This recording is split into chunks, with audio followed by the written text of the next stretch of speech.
Captain Graham, sensational catch.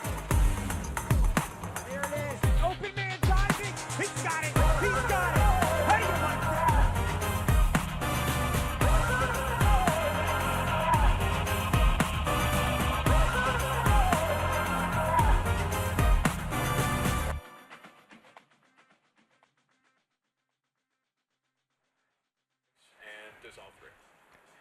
Welcome to PPL Park here in Philadelphia, Pennsylvania, on the banks of the Delaware River as we settle in for the MLU championship game. It should be a great one. The Vancouver Nighthawks taking on the DC Current. And of course, both these teams have played terrific throughout the regular year and have earned their spot into this championship game. Gorgeous game time temperature at 78 degrees. The wind out of the east at 9 miles per hour, humidity at 47%. I'm Don Boyle and Tony Leonardo alongside for the call of this one. And hey, Tony, as we take a look at it, it's a great matchup between really the two top teams here in the MLU from the west, Vancouver from the east, That's right. DC Current.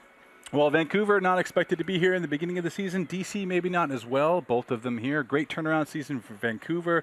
Last year they finished third in the conference. This year second, and they win an away road playoff game to get here. DC coming in, they avenged against the loss last year in the playoffs against Boston, knocked them off at home with an 18-17 win that we called, and here they are in the championship. Let's take a look at the road to the championship for both Vancouver revamped and roster DC. here for DC this season, and the big name on that revamped roster is former Boston player and O-line cutter Peter Pregame. Pretty anticipated matchup here, both looking good, coming out of their first weeks with victories, sweeping up and making the grab from the back of the pile. Thread the sideline and a laying out grab there for the score. This is a rookie line. If they score here, what a block. It's going to be a crash here. And who's going to come up with it? And reeling it into the catch. DC wins. DC has upset Boston. Tippy cap to the DC Current. They have done something others have not been able to do out of the Eastern Conference. Beat the Whitecaps at home. They win again, and now they dominate the conference standings. The conference Eastern Final. DC hosting Boston. What a first half, in particular for Boston, battling from a 2-goal deficit early. They lead by 3 at the half zone. The crowd here is definitely a little deflated. They came here to expect a coronation. Went in there for halftime. We settled down. We took a couple of deep breaths. We came out and we were a lot more fired up. Pryor! Where did he come from, Pryor? Love it. That's your game. Wow, DC has pulled it out. 18-17, they move on to the championship. What can we expect to see from you guys for the championship? I think you should expect us to win. Coming into this season, Nick, Vancouver has high hopes. They are picked to win the Western Conference. There's a man wide open, a diving catch, he's got it! And there it is, open man diving, he's got it, he's got it! That's the end of the game here at Doc Harris Stadium. Portland does it. The Stags get their first victory on opening night against the favorite Vancouver Nighthawks. They're good, got good throws. That looks like that's going to be a foul. Yes. Oh, he's going to have to put the armband of shame on. It's coming out. I believe Hibbert is certainly not in. I believe that maybe he's been sent off for the game. The second that Hibbert was off the field, San Francisco scored within, I think, 20 seconds. And so the one thing that's clear to me is how vital Hibbert is. And it's sent deep. Portland looking, and Allison Hall will crush the Nighthawks' hopes. Should we put a wrap on Vancouver in terms of the playoffs too? I don't think you put a wrap on them, but they're on life support. A definitive victory for Vancouver as Vancouver takes this one away 29-24 in what was an extremely close game. Plays it through, and that will end off your game. Vancouver Nighthawks will shoot themselves forward into the postseason. It's the Western Conference Championship between the visiting 6-4 Vancouver Nighthawks and the 8-2 Western leading Portland Stags. He's got a step on Hibbert. Hibbert knocks it down. So Chaffa's going to reach up. Freeman is not there, and that could be the game. Vancouver Nighthawks have won the Western Conference. All right, Tony, DC and Vancouver, outstanding roads to this championship game. For your estimation, what do we take from all those highlights we just watched? Well, both teams are going to be ready here. Both teams know how to win in the fourth quarter. It wasn't easy to get here, so they're going to try to get everything they can out of this championship game. Two teams with great defenses, great offenses. It should be a good one. The MLU Championship, and it's right here from PPL Park in Philadelphia, Pennsylvania.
Right back here at PPL Park on a beautiful night for this MLU championship game. Don Boyle, Tony Leonardo alongside. Obviously, keys to the game, so important. Who can execute here tonight? Slime, the toughest tire protection for the harshest conditions. Our sponsor for the keys of the game here tonight, Tony. And we'll start with Vancouver. What do they need to do?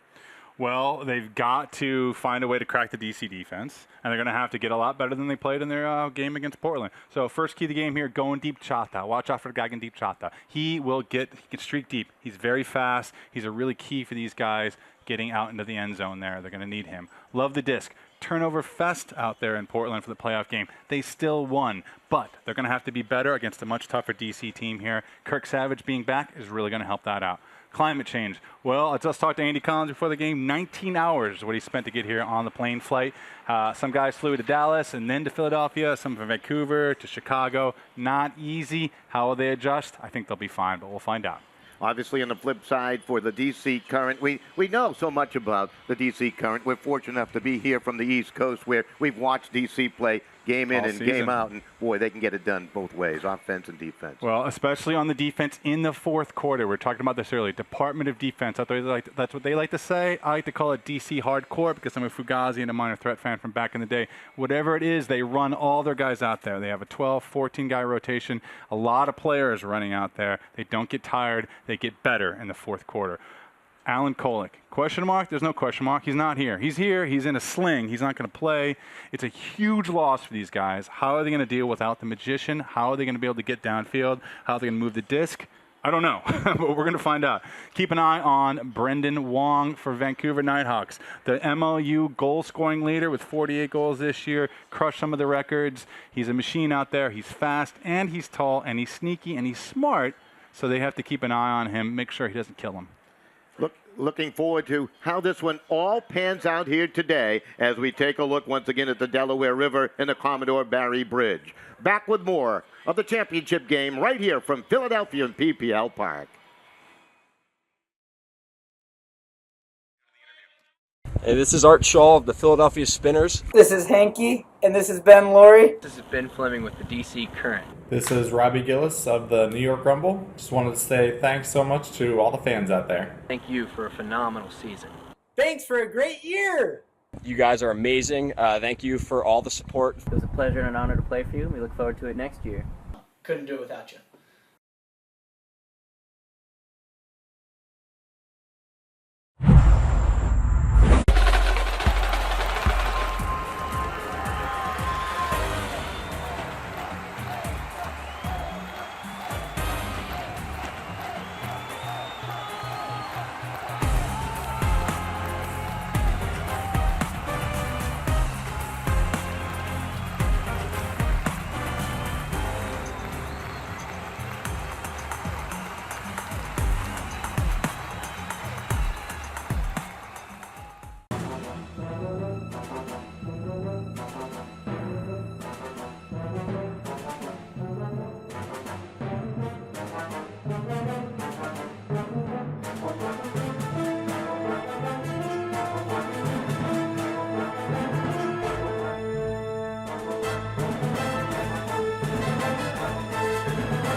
good look at the crowd here at PPL Park as the excitement grows for the MLU championship game. A lot of excitement down in the field. Our own Jeff Poster is down there with Brendo Wong, one of the outstanding players for Vancouver. Jeff. First of all, congratulations on all the awards this season. Big season for you and as a team. How does it feel for you as an individual and the team to be here tonight? It's definitely an honor and very flattering to be voted in for all these great awards. Never thought to see this sort of recognition just when I joined the team this season, so it's been pretty awesome for me. As well for the team, I of course couldn't do anything without the support of the team and the coaches. It's great that as a collective team we got all these awards, and Morgan has the Defensive Man of the Year award as well, so it's been great. Let's talk about you and the rest of the O-line. DC's got a quick-moving defense that convert turns very quickly. How does the O-line maintain a steady flow on offense that's nice and smooth? Basically, we try not to let let DC's D-line shake us. We'll just try and focus and play our own game, stick to our game plan, and make adjustments accordingly, and hopefully we succeed. Now, we know these two teams, you guys aren't too familiar with each other. You watch them tape. As an individual, when you see your matchup, how do you respond to that throughout the game, especially early on? Hard to say. Even through watching game tape, it's really hard to tell what they do on defense, what they do on offense. So I think, again, it's going to be a matter of focusing on our own play, and then hopefully coaching, and we'll sort of help make our adjustments accordingly during the game. We've had a couple weeks off here. Has the extended time off affected you guys at all? You had a few weeks off in between that Western Conference final. How does the team feel? It's been a little bit broken up. People hard time practicing with summertime, people away on holidays and such. It's been a little bit nice to have a couple weeks off, not traveling every weekend, so it's a little bit of a break at least. But hopefully we've put in enough effort to do well today. Very good. All right, that's Brendan Wong. Thanks a lot, Brendan. Congratulations. Good luck tonight. Thank you. Back up to you guys, Don and Tony. All right, thank you, Jeff. And, of course, Brendan, one of the award winners here in the MLU out of the Western Conference. And Tony Leonardo, who joins me up here in the booth, Don Boyle, alongside here at PPL Park. You talk about award winners. We're seeing a whole slew of them in this game. We'll talk about that after we take a look at the players to watch here tonight. Key players, Morgan Hibbert and Markham Schaffner, two outstanding players. Well, Markham the marksman, but let's talk about Morgan real quick here. Morgan Hibbert for Vancouver. We just talked about all the awards. Defensive Player of the Year, 20 Ds this season for Hibbert. None of them looked easy. He's throwing his body all over the place. Got to watch out for number 8 back there. He's watching you. Markham Schaffner, the marksman, he's going to have to be a little more accurate. In fact, here with Kolek being out, his backcourt partner, Schaffner, with the big cannon, is going to be counted on for reliability. All right, let's take a look at how good these guys really are.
Just a look at both Markham Schaffner of the DC Current and Morgan Hibbert, obviously, of the Vancouver Nighthawks. Don Boyle, Tony Leonardo alongside. Right now, the introduction of the lineups down below. And what a feeling, what a thrill to be part of this championship game for both these teams. Of course, last year, Boston the winner as they ran the table, beating San Francisco in the championship game. We'll have a new champion here in 2014.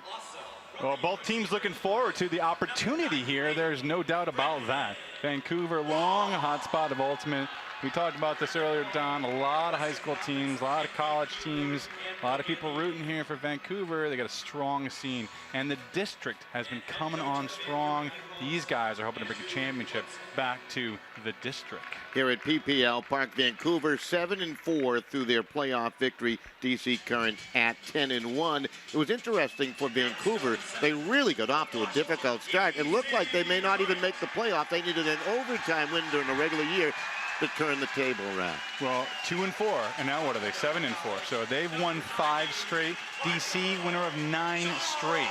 That one of those streaks is coming to an end tonight. These are the 2 teams that should be here. But what did they have to do? Vancouver did have to win that game in Seattle. A double overtime win. They withstood the toughness from the Rainmakers there. Basically knocked Seattle down there. Seattle then had to go up to Vancouver, lost that game, and on they went. Vancouver knocked off Portland at home. They earned their ticket here, no doubt about it.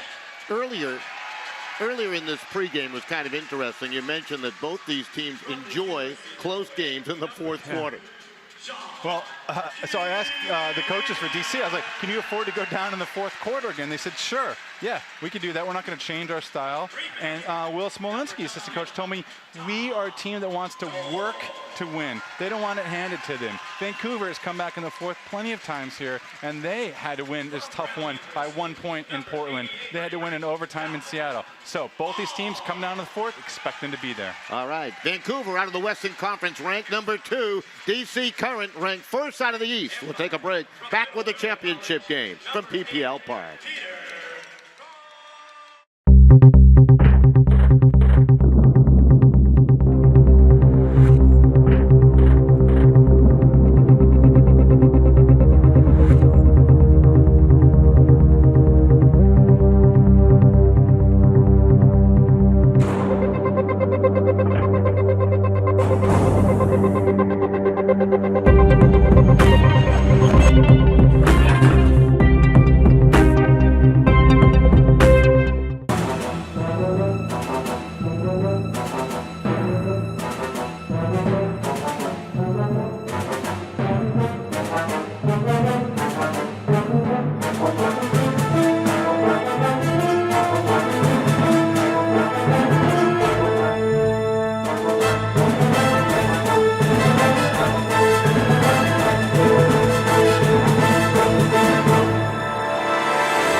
Land, glorious and free. Oh, Canada, we stand on guard for thee. Oh, Canada, we stand on guard for thee.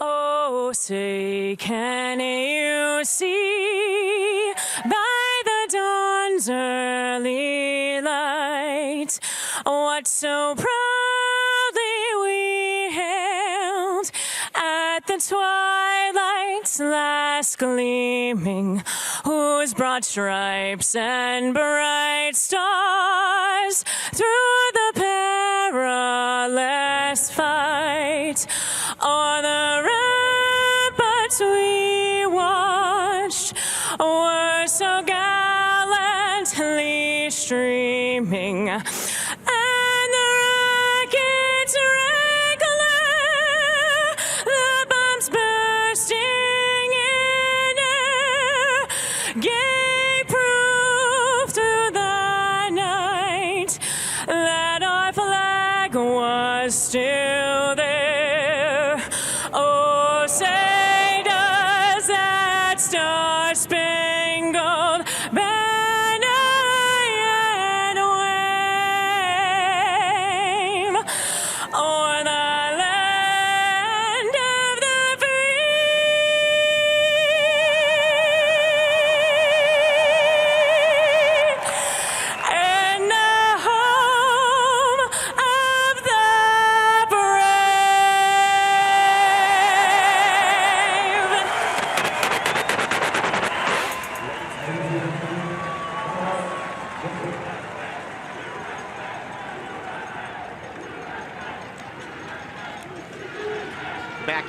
PPL Park, and of course a good look at the outstanding Alan Kolek out of the lineup, unfortunately, with a broken right wrist. Tony Leonardo, obviously up for MVP honors throughout the year. A terrific player, the catalyst perhaps to the success of the DC Current. What's it mean?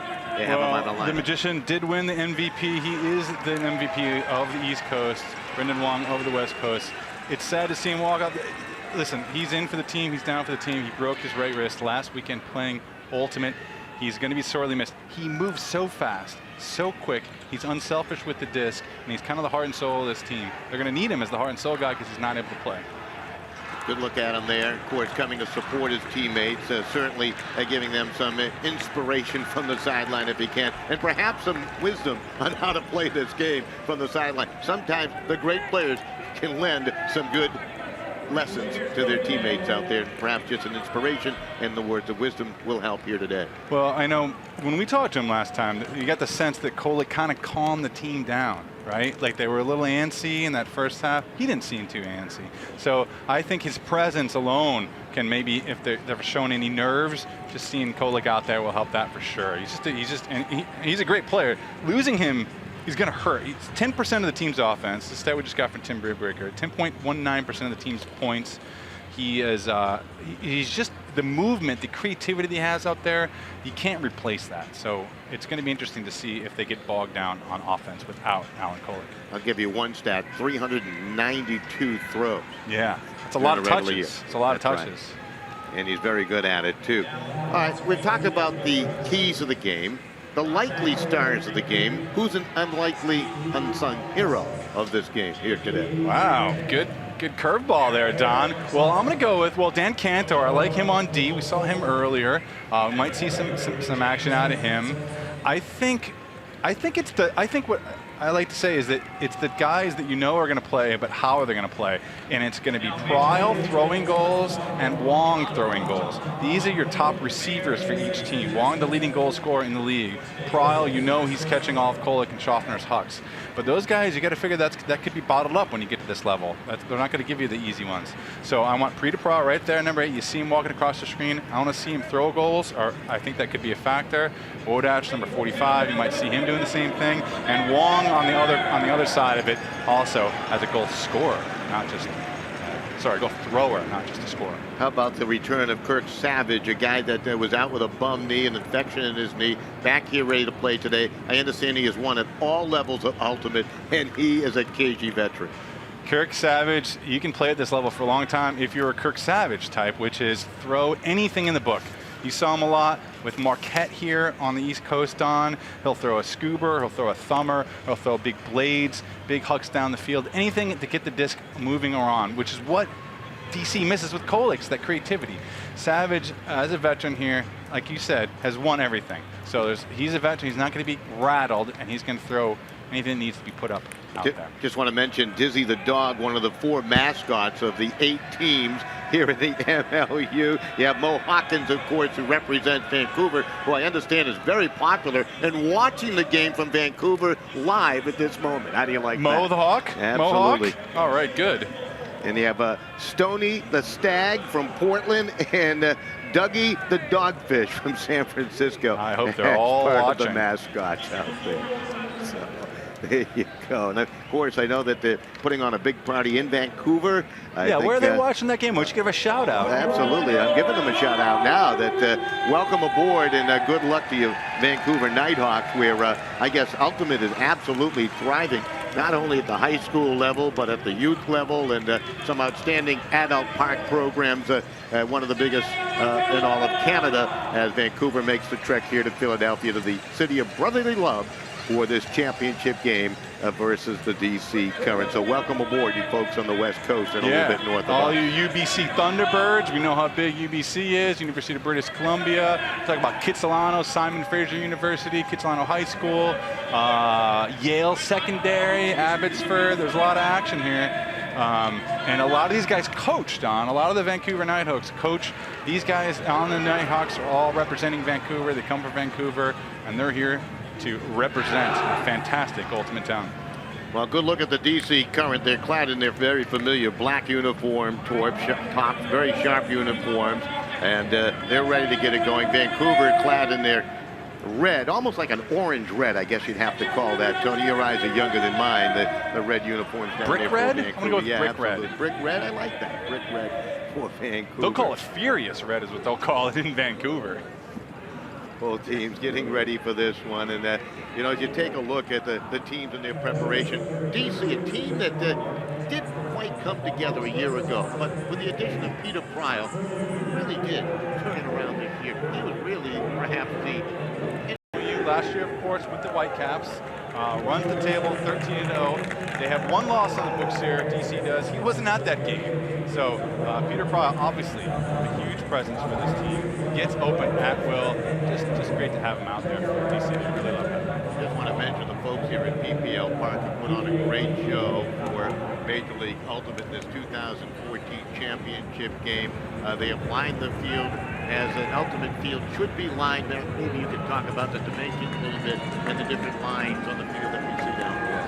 Well, you got a reverse brick mark, you got the brick mark, you got some poly lines out here. So they've shortened it up, and you know the referees can mark on the 10 yards this way. That's why you've got each one of these 10 yards marked on for those penalties. Other than that, standard end zone, your half field line, nothing too dramatic here. It's obviously a lot wider, a little bit wider than your traditional ultimate field.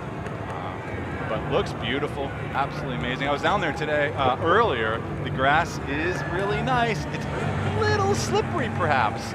A little damp still, a little bit of the rains. You can feel it underneath. Springy, but we might see some slippages. We'll see. Tony, if I can be honest, I actually took my shoes off, took a walk around on that grass field. That's illegal, though. It was absolutely beautiful. Just about set to get it going. The pull from right to left as the DC Current with the first pull is we're just about set to get it going here. So the Nighthawks will bring out their O-line. And it's to be a dominating O-line. They like to advance quickly downfield in this 2014 Major League Ultimate Championship game is underway with a good long pull, and Vancouver needs to go the length of the field if they want to test this DC Current defense early on here. Going man-to-man DC early there, Tony. Yeah, they don't mind man, but they don't mind that either. The overthrow from Loach right off the bat. Yeah, he had to try to throw it over the tall Ben Fleming as he got in the way there. Now we'll see what this D-line can do for DC. You talk about D-line play. Vancouver very strong with converting when they create a turnover. Let's see if DC can match him here today. Ooh, nice bid. Gordon got it out to the right side. Feathered along to the far right side, and that's Gibson. Gibson, a terrific player. He'll be fun to watch here in this championship game. Now it's sent to the right sideline. DC likes to use the width of the field, not afraid to reverse it. That's a good read, and they'll toss it in. And the Current waiting for that floater. They'll make the catch for the score, and Boylan Colchin on the receiving end makes it 1-0 DC. Well, a little nerves on both sides. Two overthrows, but DC reads it better.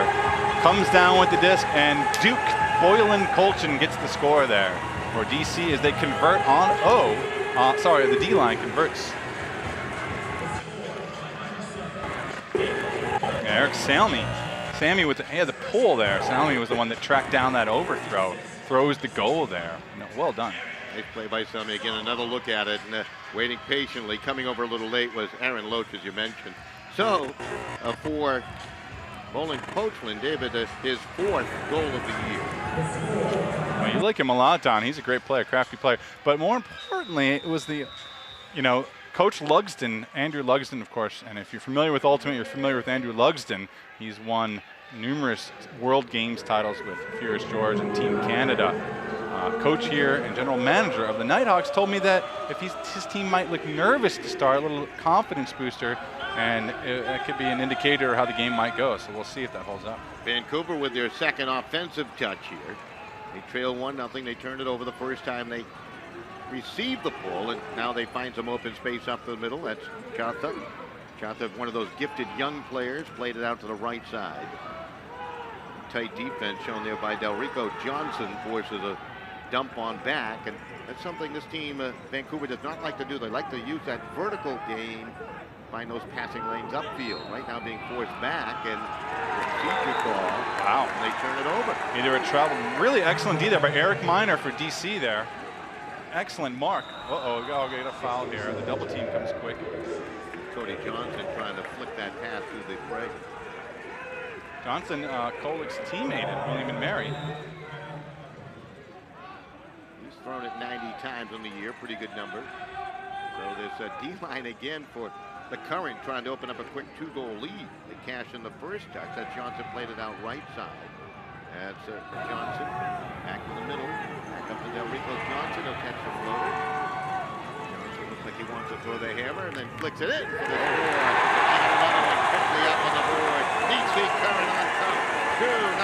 Matt Gordon with his 6th goal of the year. Well, we know who the crowd's cheering for, that's for sure. Just down the road here, DC 2 hours away. Vancouver, we talked about earlier, a 19-hour flight, and that's changing a couple times. Crowd pretty excited about that conversion. So already some, they missed it. Interesting. They had a deep shot opportunity. We see a replay here of Del Rico Johnson here, just nice and taking his time, finding the open man, not rushing it, not putting too much on, not looking too much. He could have thrown the earlier one, but I liked that he held it and waited for 100%. Now you can see, look at the Vancouver guys walking off. Their body language already looks a little disappointed in themselves. And the O-line's been pulled off now as we see Hibbert out there on the O-line, placing, I'm not sure who. Looks like Hibbert. We see Keen Knapp out there, key player for them, Chata still. And Underhill, the key players for these guys, Kevin Underhill. Third touch here by Vancouver, down 2-0. They quickly work it through the middle. That is Underhill. He wears number 89 for the Nighthawks. He's guarded tightly by Plum, playing to the near side. Chata forced to play it on back. Right now, DC with that stifling man-to-man defense, and it has caused some problems. Chata out on the left. Marshall on the coverage. Another throw down low, and another turnover. Good dig there by Bowling. Colchin to, well, wait a second, we might get a foul call here. Yeah, they're calling it on the throw, it looks like. Chata looks like he's going to get the disc. Crowd disagrees. Say at the coverage of Chata will play it on back. This is Keen Knapp up to the middle of the field, right through the MLU logo. Haven't looked deep yet. Short game, playing into the hands of that DC defense as it's designed right now. The layout bid by Gibson. It opens up company down the field. It's up high, and holy cow, went over the top to pull it away from 3 DC defenders. Noggin deep Chata. I don't know how he gets this one. Talking about reading the disc and then going up big. There's a flick action from Hibbert. I didn't know he could do that with the left hand. Remember, he had to switch his hands after wow. Chata hangs up there as 3 defenders from DC can't quite get to it. He played off a little contact, too, to make that catch. That's magnificent. Just nice timing, way to hold this spot, get up in the air on a kind of an iffy throw there on the lefty forehand from Hibbert. Counts as a goal as Vancouver gets on the board. Of course, Morgan Hibbert with a terrific year. Defensive Player of the Year out of the West Coast. Tremendous numbers. 19 assists on the D-line. That's amazing, yeah. Yeah. And with it, and we didn't fully get into this, but he has an inserted rod into his right hand, and so we can't throw a forehand on his normally he's a right-handed player. So Vancouver with a much needed goal makes the score 2-1. And now we'll see the Current using the width of the field like they normally do. With or without Kolick, they're going to use the width of the field. That's Pryle with a handle, as you wanted to see and expected here tonight. Yeah, they're playing at zone, obviously, here. So this is why Pryle's back there. Here's Wodach right now in the middle of the field. Now they've crumbled to man. This is Pryle from Wodach, made the catch. First time we see the O-line on the field for the DC Current. The defense has produced 2 goals already. That's feathered up ahead to the far side. A little contact. I'll tell you what, that's Wodach making that catch on the far side. Now back to the on. Was it on? Okay. To the near side here. That's Doy. Tommy Doy. Very steady player to Keegan. Keegan could have a lot of touches today, and there's a nice smooth toss and a score. And the DC Current O-line as they find Markham Schaffner for the score. Well, they didn't need the magician on that point there. Made it look pretty good there. Found their pacing is the best way to put it. When Vancouver came down in the zone, not a lot of wind, so it's really just a matter of finding the open man, finding the rhythm, finding the holes in the offense. And Schaffner and Keegan there, with Hibbert on him, able to punch it through the middle for the score. Good to see Keegan get off to a quick start for the Current. I thought in the semifinals, you alluded to it, that against the Boston Whitecaps, he got off to an unsteady beginning. Yeah, he looked a little flat, a half step behind in the first half, brought it in the second half. Great start for Keegan there. As it's been discussed, he's an important player to fill the role of Kolek because he's got the throws and he's creative with them. There's a short pull. It was by Brian Marshall. Vancouver will pick it up here. And that's Norris. Norris prone to throw it away on occasion. Likes that risky throw. Made a safe play. Now they dump it back to Norris. And Norris is going to be guarded tightly there by Minor. This is Wong. Done a great job not involving Wong in the offense yet. You talk about the Current's defensive strategy. That's downfield. It hangs up there, and it floats away from Hall. Coming over defensively was Cantor. And I don't know if we're going to see contact. Indeed, we will. That was intended for Keen Knapp. Yeah, no call Cantor with the play there. Nice job. Just might have got a slight piece of it there. Uh-oh. Count's getting up high. Had to flick it in the middle. D-line has already produced 2 goals here for DC. Chief Marshall. Chatha sneaking over there. Gordon had to come back to the dish. Takes the hammer on the far side. Stall clock ticking. Finds Cody Johnson and in for the score again. Cutting to the far sideline. Eric Minor to catch the floater. And another one on the board for DC. Wow. That's 3 breaks already for this DC D-line. They don't have to wait to the fourth quarter if they're bringing it right now. Well, that's one way to lose your top player, to show that you came here to get it on. And this looks like it's going to be an early timeout from Vancouver. Cody Johnson with a beautiful feed. Minor on the receiving end. And a look at it as a timeout down in the field. It's all DC early on. 4-1 with the lead. 4:34 remaining here in the opening quarter. We'll step aside, back with more right here from PPL Park in Philadelphia, Pennsylvania, on the banks of the Delaware River.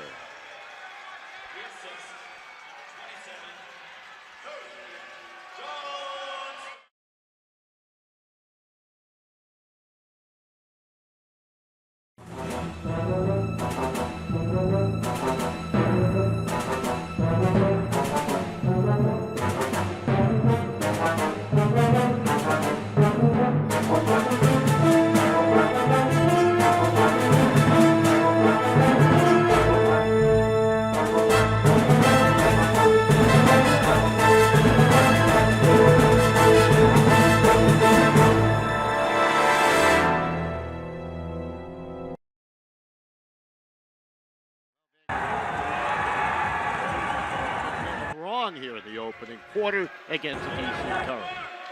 And the DC Current is everything's going right. 31 for 31 so far in their passes. Really, we only saw one overthrow and they caught it. So everything going right for DC to start this game. They've come out with a very aggressive man-to-man defensive strategy. It has really slowed down and taken away the passing lanes thus far for Vancouver. They have not had an answer as of yet from that O-line, and really the only production from their D-line thus far. So. Yeah, well, I mean, you know, first of all, we'll talk about Innova, the official disc of the MLU. Visit innovadiscs.com for more. But they are a fantastic disc maker. You see them a lot with the PDGA. You see them all over the place. And this new fantastic disc for Ultimate is really where it's at. Get your official 2014 MLU Championship Pulsar today and visit innovadiscs.com for a look at the rest of their product line. Well done, Tony. Like you rehearsed that. Thanks, Don. I practice at home. All right. Vancouver with a couple of practices over the last couple of weeks in preparation for this championship game, and they need to hone their skills right now. The scuba goes over the top. Floated along. Vancouver again looking to use the sideline to the far side. Trying to get Wong involved. He has a touch, and he'll play it on back. And again, that DC defense just not giving Vancouver anything down down the field when it comes to the near side. Well, they're also not looking downfield. It's sort of like both. It's sort of an error on the Vancouver part as well. A little bit of contact. Play continues on. Now we'll get a whistle. Key Knapp there with a nice play as they over the top and a little too much body there from Freddie Sy, who's activated today, playing this game. Intended for Wong near the sideline. As Knapp tried to find him, he kind of rifled it. He did. A little heat on that one. Now they come with the double team. Hammer will go across the field to the far side. Beautiful hammer from Peters. They play on the D line, the O line today. See a lot of time on the hammer. Again, no wind out here. Those hammers are available for you. Playing some give and go catch right there with Peters. Now they crumble to man as the Vancouver defense. Now DC's trying to find their openings. Still perfect. Oh, look at that. Go for the steal. Nice catch. And it's tossed ahead on the hammer by Peters. It's going to hang up there and going to be knocked away. The defense got back there. Cranston complaining he was fouled with. He was pushed. And, boy, I'll tell you. Again, the body language here. Knapp on Cranston there. Cranston kind of should have got it maybe. Knapp got him in the back. Now another chance for DC here. They will rule it in DC's favor. Played it back, and it's a little long and up and in. Downey on the receiving end, and DC's defense puts up more. Hey, not a bad way for Freddie Sy to get involved in this game. Activated with the colic injury as a defensive handler out there, already showing his value to the team. Team-oriented approach here for DC. Everyone's here. Eric Sammy with the goal here, and it's the route in the first quarter is on. Eric Sammy already getting up on the scoreboard twice now with a throw, an assist, and a goal. Wow, well, Don, this is not quite what I expected. I really thought that Vancouver would have a little more depth in their offense. Now, they've looked shaky all season on their O, so they're really hoping to get back on D, and they had only the single D point. They're just hoping to get the score and try to get it back on D. Vancouver again. Underhill guarded tightly. It's been that way all game long. As Miner was all over Underhill from his own end zone. They're really bunched up in there. I see downfield cutters and their referees. They have not been able to create space. That was one of the concerns. Could they do that against this DC defense? And resounding no here in the opening quarter. DC leading at 5-1. Wow. Another knockdown. Boy, I tell you, Miner playing a great game. That was Cantor to shut him down. Up ahead it goes, and they have more up on the board as that D-line for DC has been absolutely dominating here today. Dulabon on the receiving end to make it 6-1. Well, smart guy Cantor from Cornell out there, who hometown of Boulder. That's a pretty good town to grow up and play some ultimate in there. Gets the slap down D as he just outmaneuvers the guy he's guarding. So he cuts to where the thrower needs him to be, and Cantor's there. So they're making it look easy, but it's not. This is a championship caliber West Coast team here, and they're just getting shut down right now. So DC on the pull again from left to right. Now we're going to look at a new look offense here. Andy Collins, Nick Menzies. I covered these guys, Don, in Colombia last year for the World Games as they played for Team Canada. And it's not easy to get on that squad. 13 of the best players in Canada. And Collins, number 33, Menzies out there. They've got the big game experience, and maybe they can bring a change to this Vancouver team. It's looking a little shaky to start. Eric Salmi with the pull. Vancouver trying to get something going. Stretch the field a little bit with that pass to the near sideline here. This is Wong. Looks like they're trying to hurry things up offensively a little bit. See Menzies down there, number 18. He's got some big release points. Savage with that clever pass to Knapp. That to the far side. Kurt Savage playing with that bum knee. Long huck down the field, and Vancouver doing something right as Galitz will feed it in the Wong for the score on the far side for Mr. Dr. Wong, his 49th goal of the year with a phenomenal number. Nicely done there. Savage with the big release finally. Really, that's the second or third huck they've put up. One was defended by Cantor. Shot that got that half-field huck. But this is what they need more of, which is looking downfield. They just haven't looked downfield yet. Kirk Savage makes it look easy. He just has that action right there. And Wong trailing the disc gets his 49th goal of the season. Andre Galitz with only his second assist of the year on that score by Brandon Wong. Now here's what they want. They want Morgan Hibbert out here on the D-line. Let's hope the D-line can generate some points. We talked about it before in the playoff game against Portland. The D-line got 9 goals. The O-line got 5 goals. So maybe this is a chance for them to get some of those back. It's interesting the way this game has gone. The only time we've really seen Hibbert on the field is when they put him on the O-line. That's right, yeah. Really been the DC current defense that has built this lead, which is now 6-2 over Vancouver. There's a long huck downfield. That's wide open. Peter Plow will make the catch. Unmolested in the end zone for the score. Well, who let that out? I mean, Markham Schaffner with the disc on the sideline with the backhand for us. Boom! Finds Pryles streaking the end zone. And once he's let loose, you're not going to catch him. He's too fast. Schaffner, his release too good. 3 Vancouver guys trailing Peter Pyle. They're not going to get there. A pretty put for the goal. Schaffner showing great form on that huck downfield. Wow, like on a platter right there. Dial it right up there.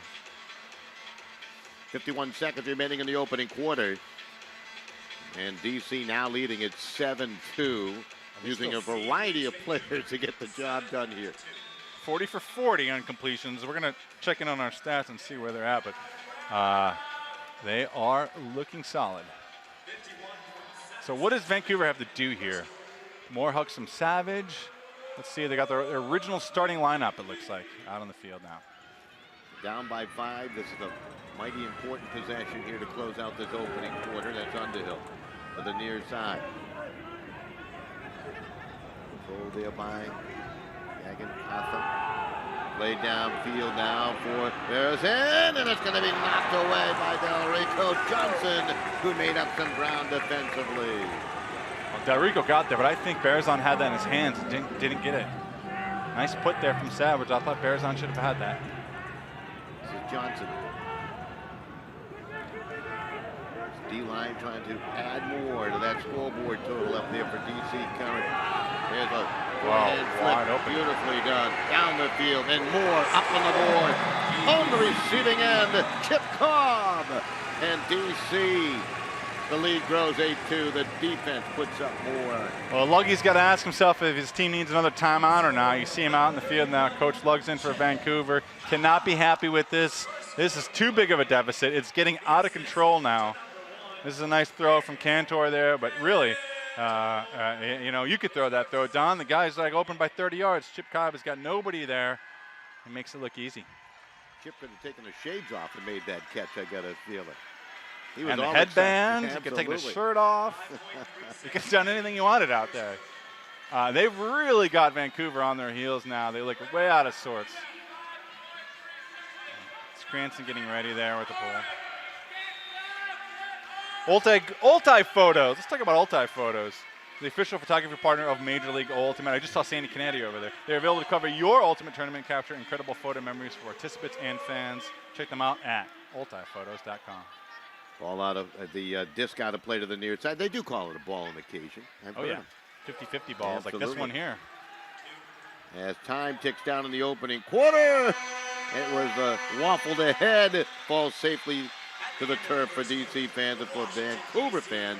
Boy, I'll tell you, they need to regroup. Does your squad, the Nighthawks, for the quarter number 2. Your score through one quarter of the MLU championship game. DC 8 and Vancouver 2.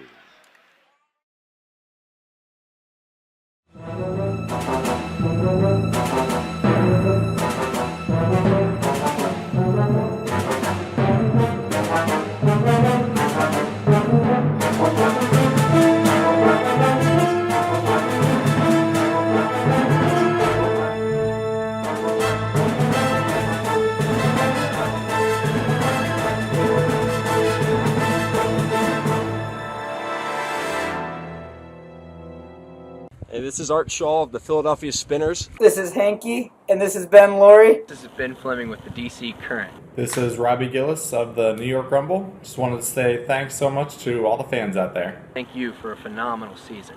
Thanks for a great year. You guys are amazing. Thank you for all the support. It was a pleasure and an honor to play for you. We look forward to it next year. Couldn't do it without you.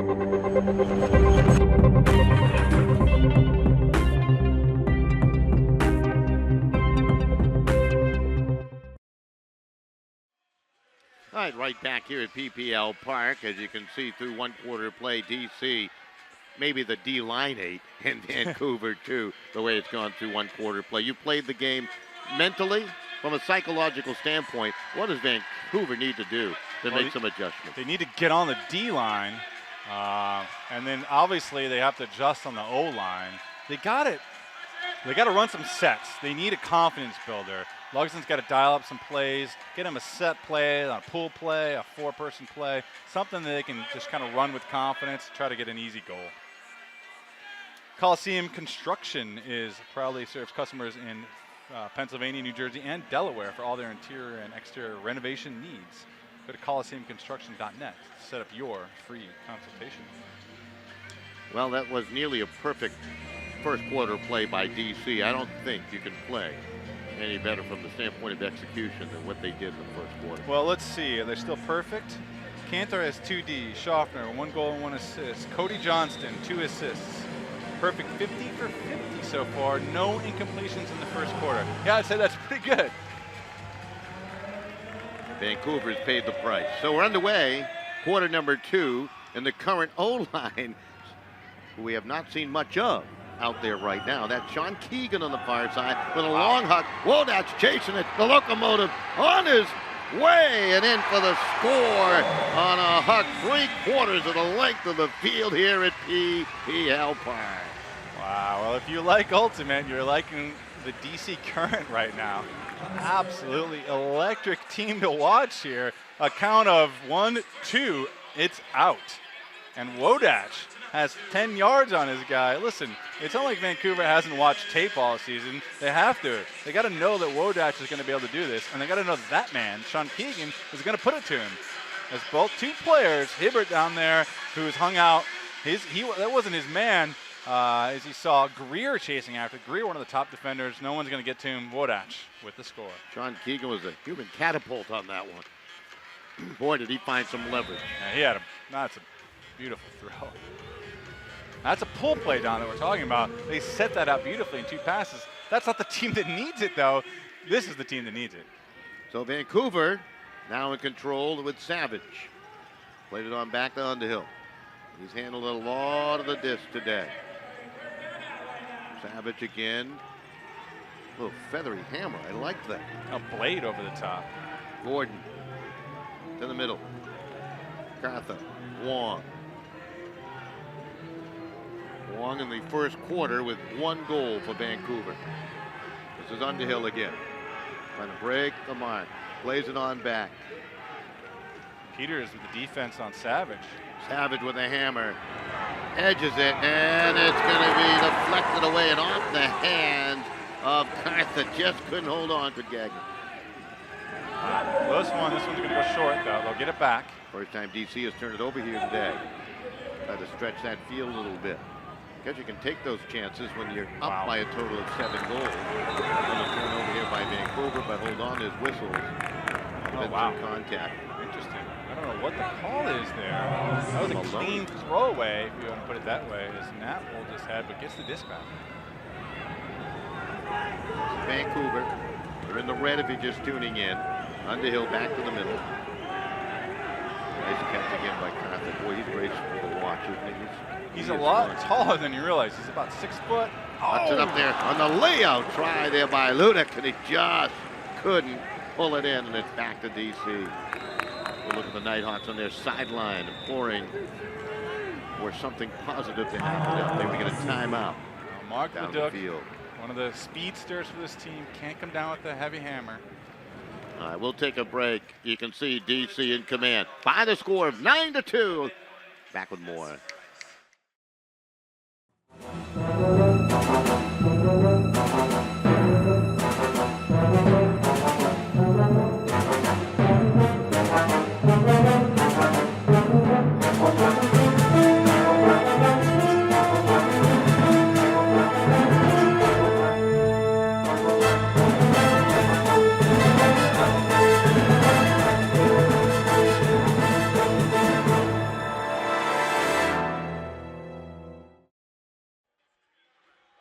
Welcome right back. Taking a beautiful look at the scenery around PPL Park here. That is the Delaware River and the Commodore Barry Bridge as it connects New Jersey and Philadelphia. Coliseum Construction proudly serves customers in Pennsylvania and New Jersey and Delaware on all their interior and exterior renovation needs. Go to coliseumconstruction.net. Set up a free consultation. I don't think they built that bridge, but they might have restored it. I was over that bridge today. Yeah, you went over to New Jersey. Oh, you came the other direction. You came from New Jersey, yeah. Came from New Jersey. Good look at Sean Keegan. Keegan has had himself a whale of a first half already. And he'll pick up the disc in the end zone. Now they've subbed out their O, put their O on the D-line here. Lloyd Blake we're seeing for the first time. Number 14 is his primary up there. Trying to get open. One of the guys expected to have a big game, and there's two DC Current chasing that Huck. One defender back and going up over the top to make the play. Beautifully done by Greer. Desperation Huck from Keegan as the count got up high. Neither Blake nor Shocker could get open. Whoop. And again, Vancouver with a mishandle. They continue the struggle. That was Cowan, one of the veterans on Vancouver. Couldn't handle that high pass. Now Keegan will edge it to the back line, and it's caught on the run by Lloyd Blake for the score. Blake gets a workout just from jumping over the edge there. That's really all he's had to do today. Well, he is unable to get open to the shake and bake, but they wanted Blake to get open in the back of the end zone more often, and he does here for the goal as Keegan finds him on the flick. Tell you what, Sean Keegan is having a whale of a game.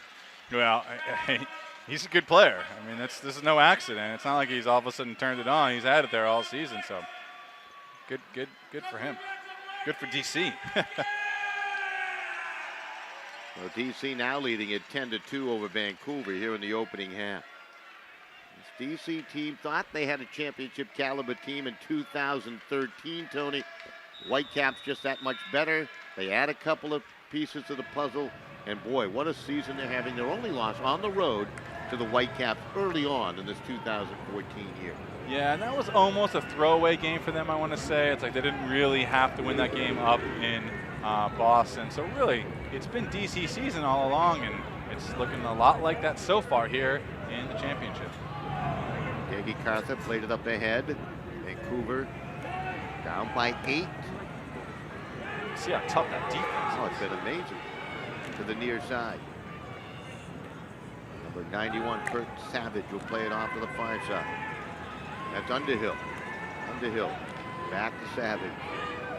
Savage.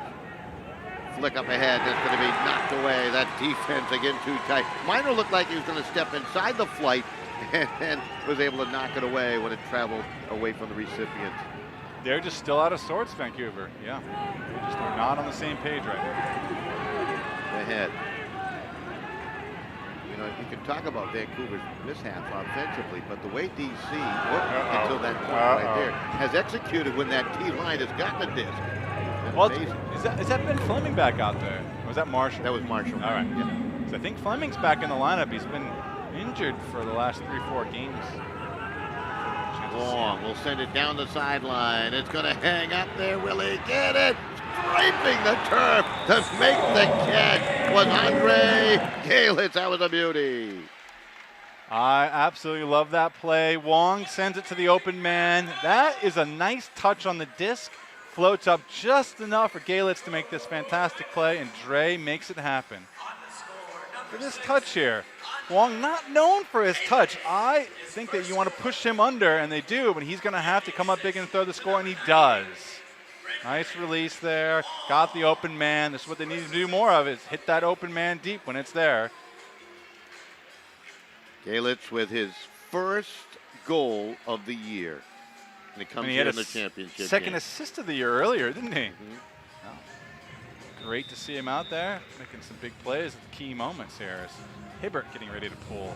Morgan Hibbert, DC has done a nice job not allowing Hibbert to influence this first half at all. Yeah, and his veteran friends out there from Team Canada. Hibbert also on Team Canada with Menzies, number 18, and Collins out there running on the D-line right now. A couple of veteran guys.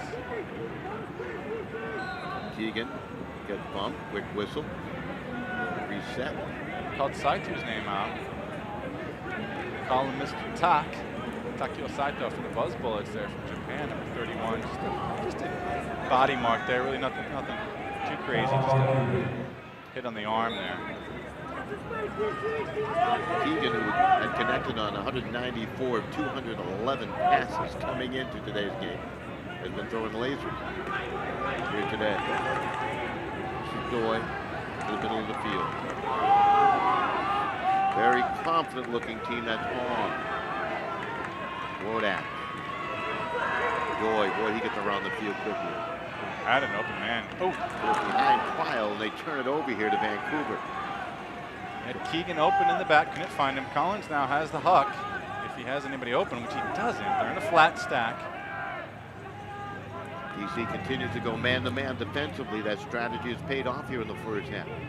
They have not ventured away from that stifling defensive set. Great matchup here is Prile on Hibbert. Two of the team's best, two of the game's best. As Greer's going to huck it downfield, it's going to hang up, and it's going to float to the sideline and way out of bounds. They turn it back to DC. Well, unfortunately, that should have been reversed. That should have been Collins hucking to Greer. Collins a little bit better touch, but unfortunately, it was going the other way, and this disc will go back to the DC offense. The marksman will pick it up. Schopner's been outstanding as usual. Huck it downfield, and that's going to hang up. Absolutely. Precision throw.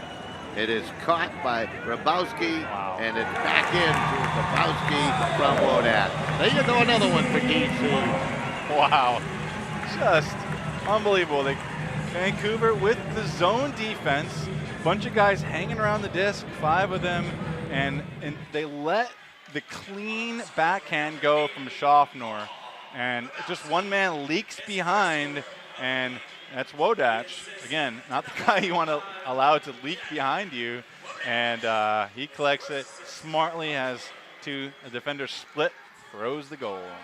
Paul Grabowski with his 14th goal of the year, being congratulated by Schaffner on the sideline. 11-3 DC now leading Vancouver, 4:05 remaining till halftime. Can you overcome an 8-goal deficit against a team of DC's caliber? No, but let's find out. No, anything is possible. I mean, as soon as you gum up the offense, anything can happen. They're just making silly mistakes here. They're giving Schaffner throwing lanes. They're not keeping an eye on Wodak. So, they got to just play smarter, and they'll get some of these back, but they got their work cut out for them. Galitz on the far side, quickly toss it up to Knapp. Knapp guarded tightly, forced to dump it on back. Vancouver not been able to work that disc vertically downfield through those passing lanes. They're like 4 or 5 passes to score. They try one now. MacArthur trying to find the angle, and he makes the catch over Gibson for the score. Well, there you go. Just hang one up to Chotha. Let him go make a play. I mean, why not? And he's got an excellent defender on him, Gibson. Both these guys can get up, and Chotha gets up just a little bit more. This one hangs. Wow. That's tight. Savage puts it there for the goal. Chotha makes the play. Fantastic. Look at this. Let's see. Don, what year were you born in? Let me tell you what year Chotha was born in. 1993. So he's He turned 21 this year. From Fraser Heights Secondary, Surrey, British Columbia. You know, last year we were talking about this. He tried out for this team, didn't make the team, but they said this is an athlete. We're going to keep an eye on him. Comes back this year, tries out. He's on the squad. He's a rookie, so his throws a little here, a little there. Man, does he get up? Wow. Hibbert with a strong pull into the end zone. That is where the current will start. That is Lloyd Blake. He wears number 14, one of the younger players on the current team. He's had a phenomenal year. This is Keegan. Close to the stall right there. We got Doy breaking way downfield. They're going to huck it down for Doy. Can he make the catch? No, it's going to edge away. And they turn it right back to Vancouver. So Vancouver trying to put together a modest 2-goal run now. Oh, they're going to have to do it with the D-line out here. Not an easy task.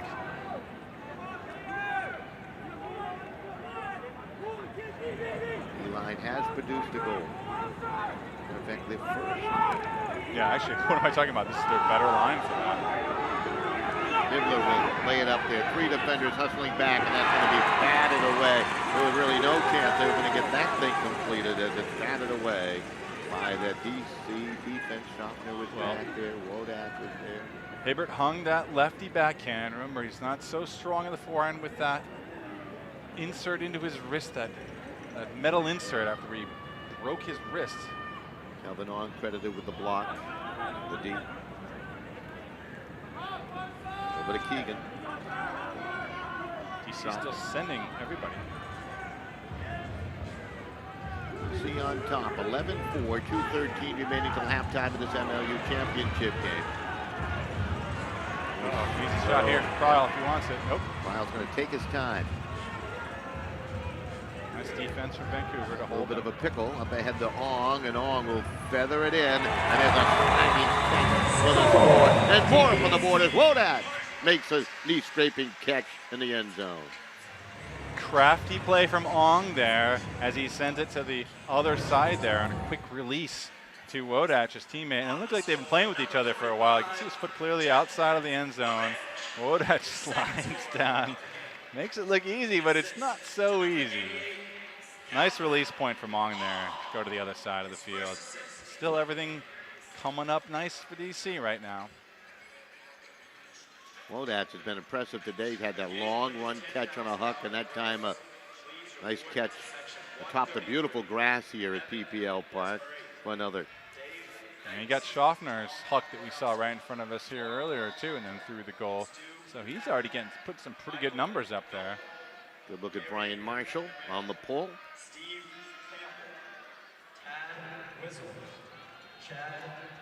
Way down the field. Vancouver known for their offense. In particular, Brendan Wong. Wong with a goal here today. Not much more than that as a helper. With a long huck. Really a jump ball that's going to be batted away. Look at DC hustling back there. 4 defenders around that disc again. Well, that's what they've been taught all season is go get those 50-50 discs. And they are showing why they are so good at that and how that's so important in this league. Rico Johnson. Forehand flick.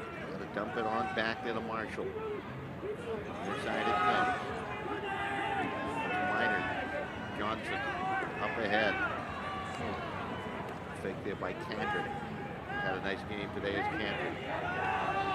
He's got 2 Ds already. Cantor will circle that one around the defender to Johnson. And up ahead it in for the score on the far side. Another one. That's Patty Gordon. Well, running out of good things to say about DC because they're just playing so well right now. Cody Johnson there, again, William and Mary gets it into Gordon.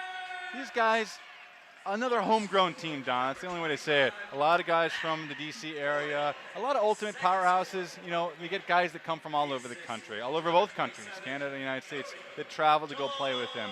Not Washington, D.C., and not these guys here in Vancouver. These are local, homegrown teams with players from the neighborhood. Right now, the neighborhood of the district is putting on a show. Lead it by 9 and 13-4 with 58 seconds remaining on my drive here today.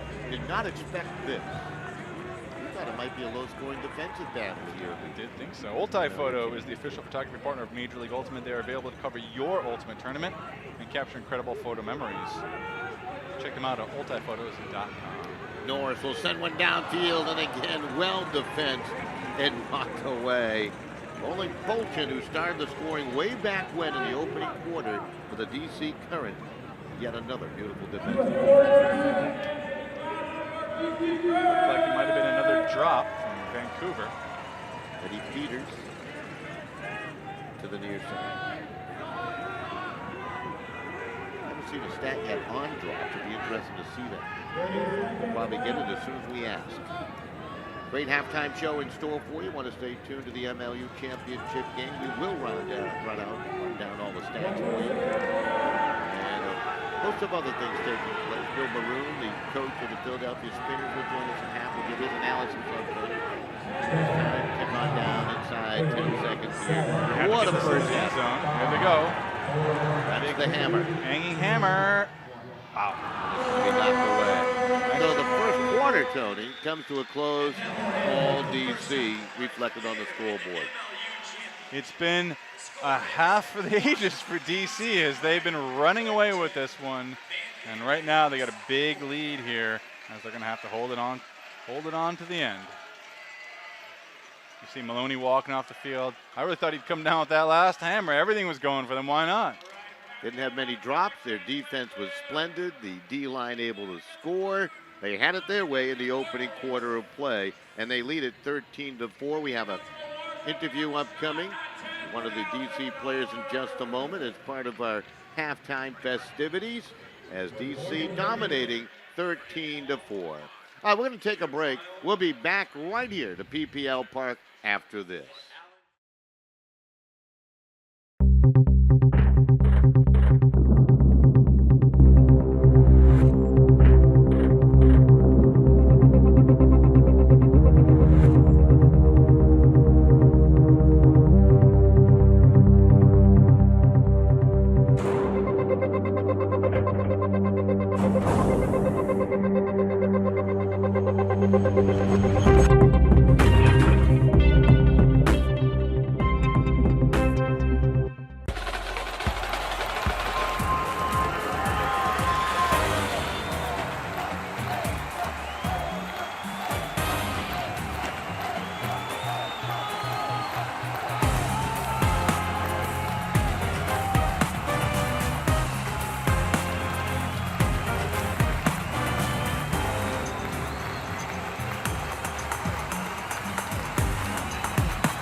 Halftime from PPL Park. Jeff Poster down below with one of the outstanding defenders for the DC Current in the first half. A guy that sets the tone, Delrico Johnson. Jeff. John, I'm right here with number 4, Delrico Johnson of the DC Current D-line. Delrico, that was an outstanding half. You know, it's usually the O-line we hear about on DC. How does it feel to get the D-line such a big half for you guys? We've been wanting this all year. We knew we had a strong D-line. Some games we just didn't have the chance to show it. We've been practicing just applying pressure, keeping our foot on the pedal, and we knew that if we could run hard, we'd wear their O-line down. Even if they scored, they'd have to throw 30 throws to score on us. So it's nice to showcase how good we are, how deep we are in our lines, and it seems to be working. So you're telling me you guys expected to come out here and do this to Vancouver tonight? Yeah. Well, we knew that if our offense took care of what they had to do, which they have, and our defense was going to be hungry. And we knew the more that our offense wasn't on the field, the more energy they have in the fourth quarter to come out and seal the game. Let's talk about you as an individual. You've been matched up a little bit on Brendan Wong there. He's their star player. How's that been? It's been fun. I kind of have to play honest because he's a taller defender, but he's still quick, so I can't give him that 2 to 3 yards I usually would give someone else. Just got to stay honest. I don't think on me he's done that much, so it's nice to kind of shut him down from now, but still got a second half. Got to do the same. Talking about the second half, what does the D-line got to do? What's the O-line got to do? How do you guys keep the pedal on the metal? I think our D-line just has to push harder when we get the turn. A couple points we just let them set on defense. We just got to keep it moving, because if they move and we move, their legs are getting tired, and we have 7 other guys ready to come on and play defense. So it's just nice. Very good. All right, go get in the huddle. Good fit for Sir Staff. Don, Tony, back up to you. Thank you. Jeff down below with Delrico Johnson, very confident Delrico Johnson. You know, a year ago, we saw something from the league champion in 2013, the Boston Whitecaps. Certain confidence, a big swagger, that attitude about themselves. We're seeing that from DC, but we still have a half to go.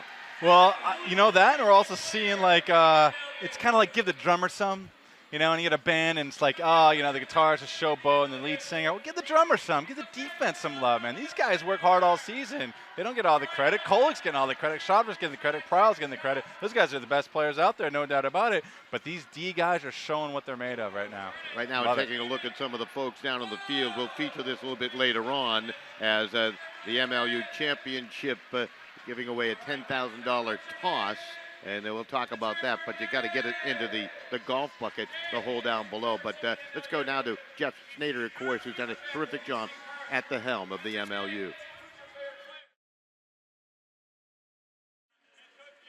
Jeff Snyder here, Commissioner of Major League Ultimate. I have so many people to thank for the 2014 season. To start with our sponsors and partners.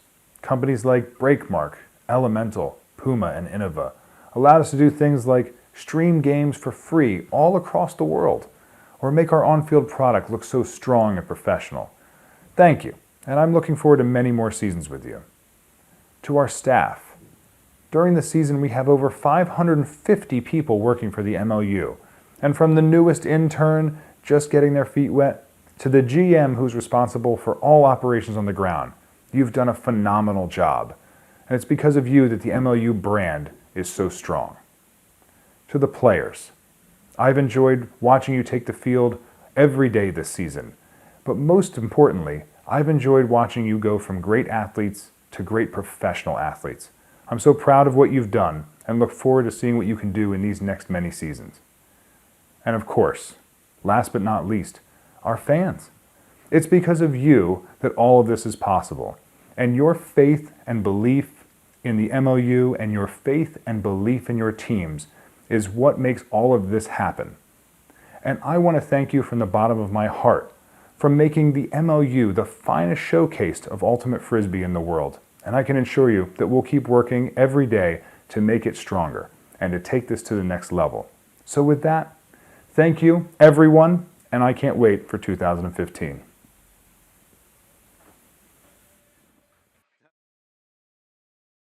Has done a terrific job of really formulating what the MLU is all about, what it represents. 8 different cities being represented throughout the United States and Canada, with Vancouver, of course, representing the West Coast here in this championship game. So I really applaud Jeff, his entire staff, Nick Darling, and the rest of the staff on a great job here in 2014. I wish I could shout out everyone. There's just too many names. Matt Gray, Matt Lowenthal, Penny Packer, Greg Fallon has just done tireless work.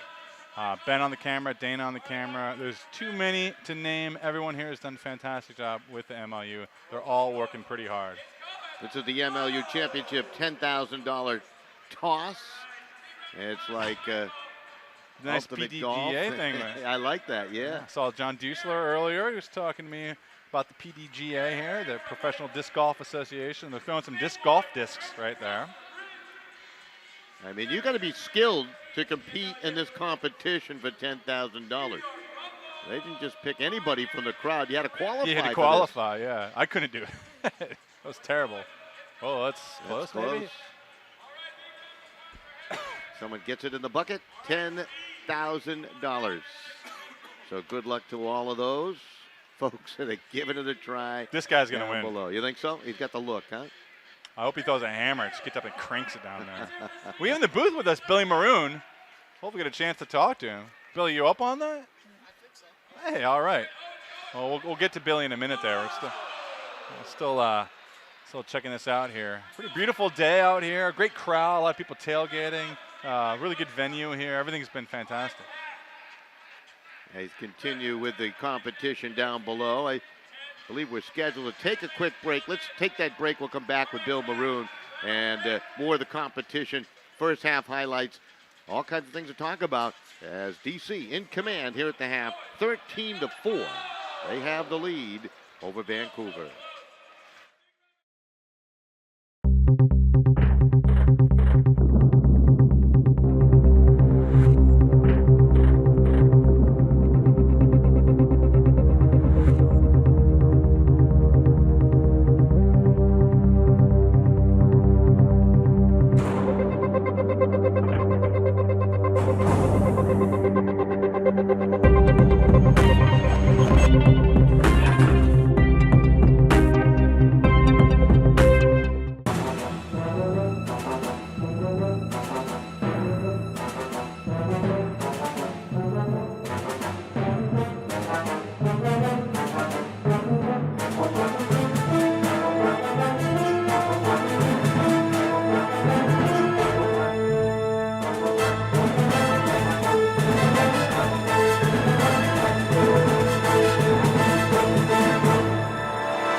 This is Art Shaw of the Philadelphia Spinners. This is Hanky, and this is Ben Laurie. This is Ben Fleming with the DC Current. This is Robbie Gillis of the New York Rumble. Just wanted to say thanks so much to all the fans out there. Thank you for a phenomenal season.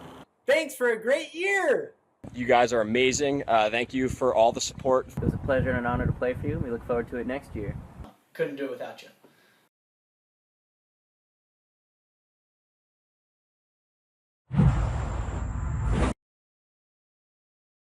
PPL Park as DC leading Vancouver 13-4 here at the half as the competition continues with $10,000 with Ultimate Golf down below.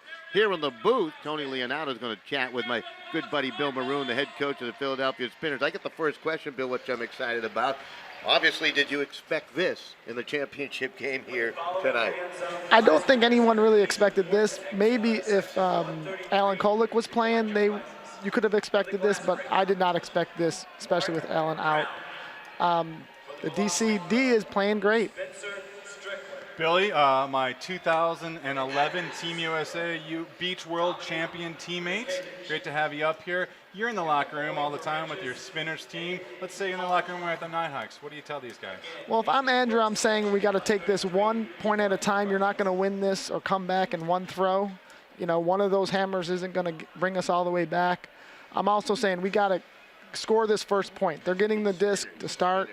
They have to know exactly what they're going to do. I would go over the first play, who the 7 guys who are going to be out there on the line, and try to get this first goal in, and then worry about 1 point at a time from there on out. What does it look to you, Billy? What does it look? Does it look like it's nerves from the Nighthawks, bad play calling? Obviously, excellent defense from DC, but what are you seeing out there that's causing this from Vancouver? So right off the bat, Vancouver tried to be conservative, and I think some nerves got to them, and they just couldn't convert the first couple of points. Then I think they got too risky, and they threw a couple hammers that were going to be tough to complete, and they got to play defense on those turns. And DC took care of the disc when they got it off the turns, and Vancouver actually had, I think, 3 chances at breaks and didn't come close to even converting them. And I think they're going to get some chances. I don't know if they'll get enough chances to come all the way back, but I think they'll get some chances. Last question, Billy. Well, let me just say this. You've had a fantastic season. It's been fun with you, having you out there in the field talking to you all the time. Last question is, what does DC need to do to keep on the gas? Are they going to lose momentum? I think they just need to keep playing loose. They're playing happy and loose right now, and that's their game. And when they're not thinking, they're playing great. Okay, thank you, Bill, for joining us here at the half. And We'll see what happens here in the second half. Billy Maroon, the Philadelphia Spinners head coach, has really done a terrific job. And we'll take a break. We'll be right back here at PPL Park with the second half as we continue with our coverage of the MLU.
PPL Park on just a beautiful night for this MLU championship game for Vancouver.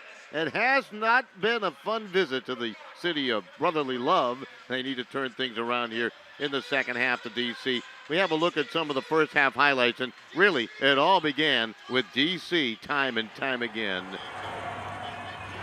Oh, there's the first break as Duke gets on the board. Sammy with a nice play there. Chata hangs up, snags it with the long arm. The long arm of the law. Freddie Sy activated for this game, gets his goal. Everyone gets on the board for DC. Originally their goal for Vancouver. There's that beautiful pinpoint puck from Keegan. Rodach breaking deep, tracks that down easily. Really, it's been all DC there. This is the toughest play Brick has to make, which is to clear that hurdle. He does it with ease. Nice layout here from Galens for the score. It's the big hanger from Savage here. Chata's going to go up right over. Gibson so close. Both those guys right there for the play. It was amazing, the defense for DC. 6 of 8 goals scored in the first quarter of play. But Vancouver, you had those early keys. What's going on? Well, it's Chata. He's been there. That's fine. Love the disc. Well, Billy Maroon talked about it great. Just, they haven't been able to quite do that. They were too conservative to start, and then they got too hasty. Climate change. Well, they're not adapting. It's tough going here in the southern part of the North American continent. Department of Defense. Well, that's a pretty good keys to the game. They're crushing it on defense. Kolick, question mark? He's fine where he is. He's hanging out. He's cool. Everything's cool. Eye on Wong. Wong's had one throw for a goal. That's it. They'll take that any day. He has been contained.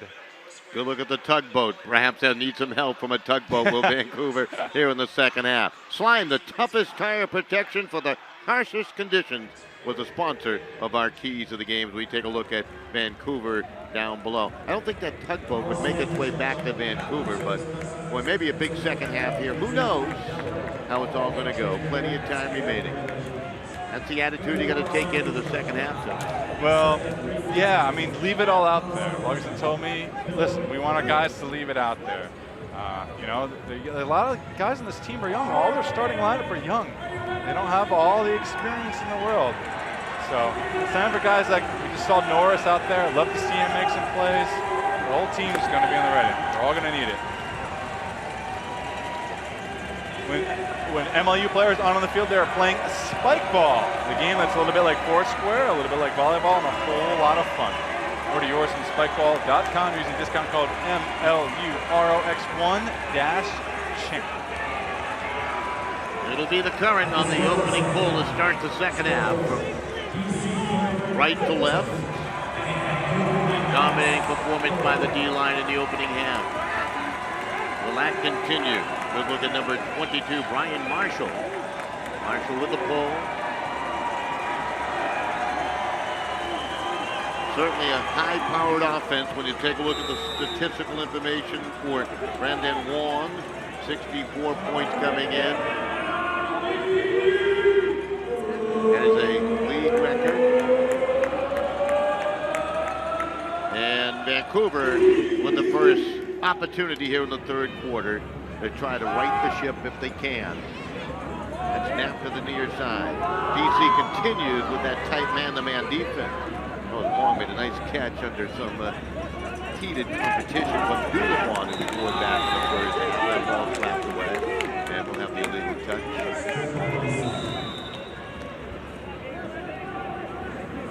Hasn't been impressive. Really, the only bright spot for They're laying out everywhere. The DC coming out just as they did to start the game. They have two guys streaking over there. And there's a score. And the Rams, it will count for a goal. Boy, another one for Galitz. Galitz with his second goal of the game, his first two of the year. So the unlikely hero offensively for Vancouver. Well, the DC will take this because it forces Greer to make a crazy throw over the top there. A little looping, kind of bladey forehand. And if that's the way they're going to have to get their goals, I think DC's fine with that. They cut off the easy looks. Nothing was easy. Still, nothing easy for Vancouver. We're really going to have to work to get back in this game. Some great camera work to capture Andre Galitz's catch down in the end zone to make the score 13-5. Just underway here in the third quarter. For one of the few times really in this contest, the O-line out there for DC. Hibbert with the big pull. Amazing he gets him downfield like that. Lloyd Blake. They've neutralized Hibbert's presence so far. DC trying to strike quickly. They can really stretch it. That's Doy goes across the field. They love to use the width. And in for the easy score. Schaffner untouched on the far side. Well executed by the Current yet again. Wow, Hibbert not happy with this team there. They are hanging their heads. Schaffner smiling as he walks off the field. Really, this whole play started with Keegan lacing it from the forehand side. This play here by Doy here, just a nice look. Finds the open man. But it's Keegan's play that opened that up. I'm not sure, again, why Vancouver isn't realizing that these guys have the throws. Keegan, of course, playing with Bravo this year. We'll see him again in Worlds and Leco. To think that he's not going to bomb it from the forehand side, Don, is a mistake. If you can hear me, can you hear me? Because I can't hear myself, actually. There's somebody, I don't know what's going on anymore. So here comes the pull by the Current from right to left. And again, Vancouver trying to fight that 9-goal deficit. What an uphill battle here in the second half of the MLU championship game. They're trying to keep the trophy, the MLU trophy, on the East Coast for the second consecutive year. Boston won it last year, and yet again they turn it over as Greer could not handle a tough pass to the sideline. DC's defense has been awesome on the disc. Let's see how they convert another one. Really, they're competing with their offense for best team out there. Side. Oh, nice handoff. Really forced it, just trying to dump it off and hope. It's a defense terrific there by Knapp. Yeah, I think Knapp got a piece of that. So again, the Vancouver O-line with a chance to the near side to Keen Knapp. Vancouver over the top. Down to the near side, some layout D attempts again as DC continues to work hard. That was Fleming with a try. Now it's in the end zone. That's a layout catch to score by Keen Knapp. Wow, well, bodies flying all over the place. Ben Fleming is back on the field, throws his body up there. Keen Knapp shows a little emotion there. Decided he's going to go get this one. Comes in a little hot, comes in a little fast. Cy is on him. Keen goes all the way and says, Oh, get that. Fantastic catch with the left. Unbelievable. Nice throw around the mark, too. Look at that concentration there, Tony. Yeah, way to stay with that the whole way. Watch the disc. Listen, if you're a young player and you're out there, don't throw your body immediately after that disc. Follow the disc with your eyes and your hand, and that's exactly what Keen Knapp did. Let your body follow the layout towards the disc. Beautifully done. 14-6 your score as Vancouver puts yet another on the board here. It's been a positive beginning for the Nighthawks here in the third quarter as they trail it 14-6. Now they just need another D. Need to put together a run.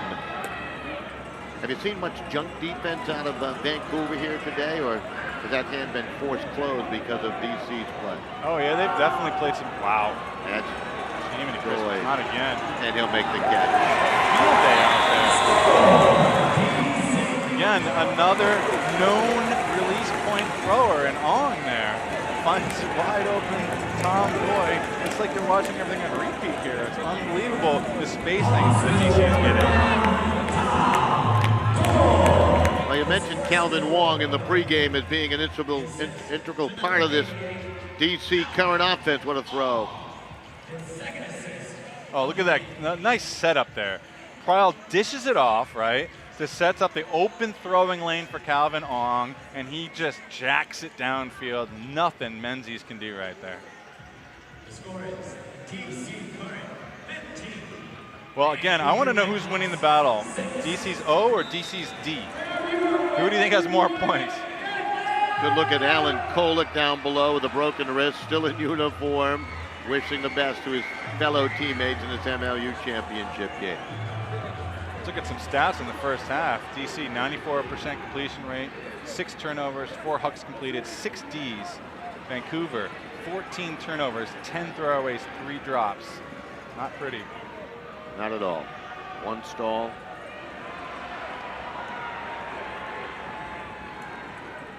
Stall was just a misdemeanor and all that. Oh. Mistake with him first half, and that knocked away on the layout. Vancouver, however, will maintain possession. They'll get the call. Here, it looks like they'll get the call. Or is that Loach? Lights are on here at PPL Park on a beautiful Saturday night for the championship game. This is Savage. He'll angle it up ahead and a score. They finally get it done at the old line. Puts up some big points as Keen Knapp on the receiving end again. Keen Knapp, another one of the youngsters on this team. Only 22 years old out of Point Grey Secondary. Still in college right now. So finally bringing some of the tenacity this team is going to need to get back into it. One of the UBC guys there, Don, showing up for his team, the Thunderbirds. That's good to see that youthful experience coming to the forefront now for Vancouver. Breakmark is the official merchandiser of the MLU. Go to them for custom hats, shirts, and shorts, and everything you need from breakmark.com. Down to 6:59 remaining here in the third quarter. Vancouver trying to make a run at DC. They trailed by 9 at the half, 13-4. They have chopped a couple of goals off of that, now 15-7. And we get the pull. That's Hibbert on the pull once they allow him to get started here. Morgan Hibbert still with a smile on his face. He's 32 years old. He's 32? He's not 32. I read that somewhere that he was 32. I don't want to say he's older than that. I could be wrong. You could take another look. You know how he got into Ultimate for? Girls. That's why he started right. playing. That's what he says on his... That's Keegan on the long huck. Wodatch. Can he make the catch? It's up too high. It's going to be intercepted and turned immediately back the other way. So they try to force a long huck down the field. And now Vancouver will control. Yeah, well, I guess Hibbert wouldn't lie. He's born on Christmas Eve, 1981. 81? How old does that make? 32. So I was off a half year somewhere. It's probably 32. Yeah, I'll be 33 Christmas Eve. I believe that was Doyle who had that interception. I was trying to search his number as he was running around the field out there. He never gave it to me, but that was Matt Doyle. Had that interception for his folks who might be watching the game.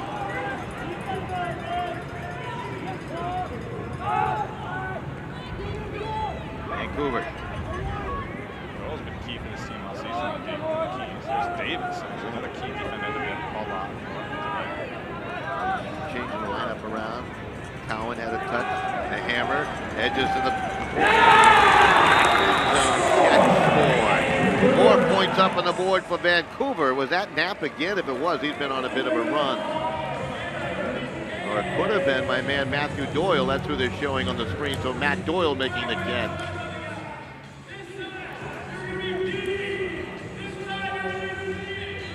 Indeed, it was Doyle. Saw it on the replay. Kelowna High School, BC there, Don. And Matt Doyle, I saw him make some pretty big plays in the Portland game, the playoff game. Big defender for them. Al Cohen, of course, we know, old school veteran. Jordan Tesserolo with the helper. This is a Hibbert again on the pull. And all of a sudden, Vancouver trying to turn things around. They have gone on a modest 2-goal run here to make it 15-8. Can they come up with a big stop? That's the question now. Yeah, they gotta, these junk defenses aren't working so well. They're gonna have to try to shut them down on man. They're getting burned deep far too many times. Good pressure now, they are in man. That's Lloyd Blake, Keegan, down to Wodat. And that's going to be thrown away again. All of a sudden, DC starting to make some mistakes here in the third quarter. The opportunities are there, just like Billy Maroon said, and the halftime. He said the chances will be there for Vancouver, and sure enough, they are. But will they run out of time? There's a shot at Andy Collins. Looks like Menzies will pick it up. He's got the full field, but they're in a short, flat stack. They're conservative. Nice up in the middle. Andy Collins takes the flick down to the near side. Shift there by Sinclair. And we got an injured player down on the field. As actually it was Morgan Hibbert who said, let's stop play immediately with an injury. I believe it's to Peter Pryal. Yeah, it looks like it is Pryal. One of the key components to the DC success. And working on his knee. So with the injury timeout down below, we're going to step aside for a moment. DC leading Vancouver in the 2014 MLU Championship game, 15-8. Hey, this is Art Shaw of the Philadelphia Spinners. This is Hanky, and this is Ben Laurie. This is Ben Fleming with the DC Current. This is Robbie Gillis of the New York Rumble. Just wanted to say thanks so much to all the fans out there. Thank you for a phenomenal season. Thanks for a great year. You guys are amazing. Thank you for all the support. It was a pleasure and an honor to play for you. We look forward to it next year. Couldn't do it without you.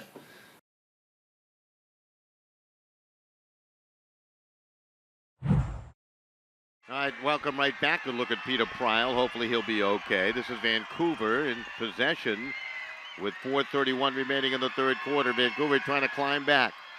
Hibbert with a fake of the backhand feed. Remember, he won't flick it too much anymore with his right hand as he broke that wrist and has really changed his game to throw it backhanded off the left and right side. That's feathered up and in for the score. It hung there, but Kevin Greer makes the catch. So Muggs on the receiving end with a grab for Vancouver.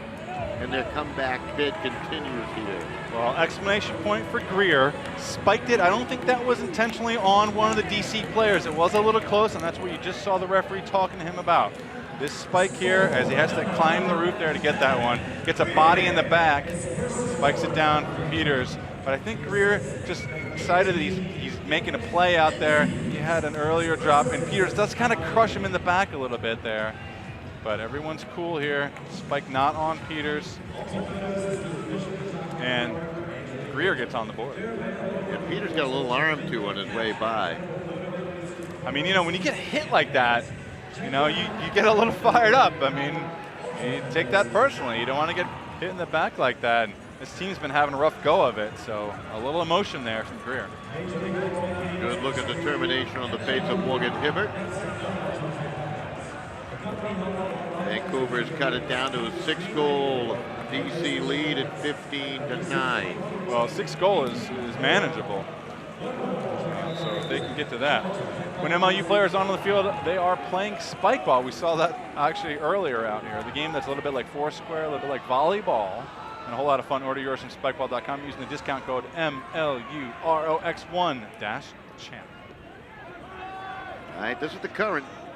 Whoa, and they turn it over again as their play begins to get a little sloppy. Very flat. This is you. Right to the defense. Cowan to the near side. Hibbert lays it up there. It's going to be deflected away. That was just the hindrance of Delrico Johnson as he just kind of face-plated. Call that a phantom block, Don. He didn't get any of the disc, but he got in the eye line of the receiver, which looked like you. And, turns it back over, though. A little too quick of a release there. Vancouver will get another chance. Good play by Delrico Johnson to just kind of wash his face with his body. Yeah. I mean, when somebody comes flying across you like that, you definitely get distracted for a moment. Saito out the field, up ahead. This is Hibbert.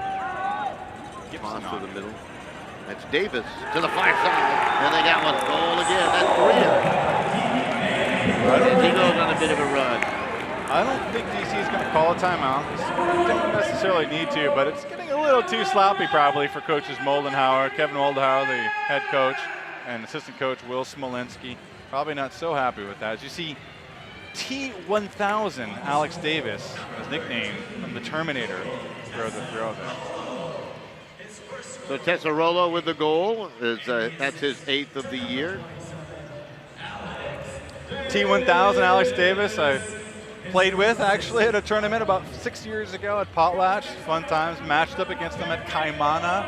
Played against him at Layout. I see him pretty much everywhere. Great to see him out here.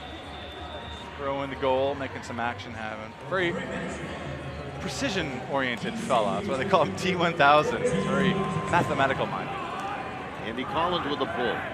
So the lead down to 5 with 3 minutes remaining in the third quarter. And the current trying to steady the ship here a little bit. Dan Duran, number 7, that speaks to that. Wodak, pass to the far side. On. Shoots it up ahead and missed the mark. Might have been intended for Doy. Through a couple of defenders to the end zone, and they turn right back to Vancouver. Well, killing it a little bit. Quieted down. Vancouver's on a 4-goal run. Oh, they turn it over.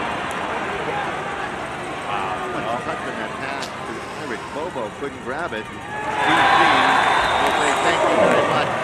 Boy, they needed that. Did DC badly. As they stop the 4-goal run, they take advantage of the turnover. Yeah.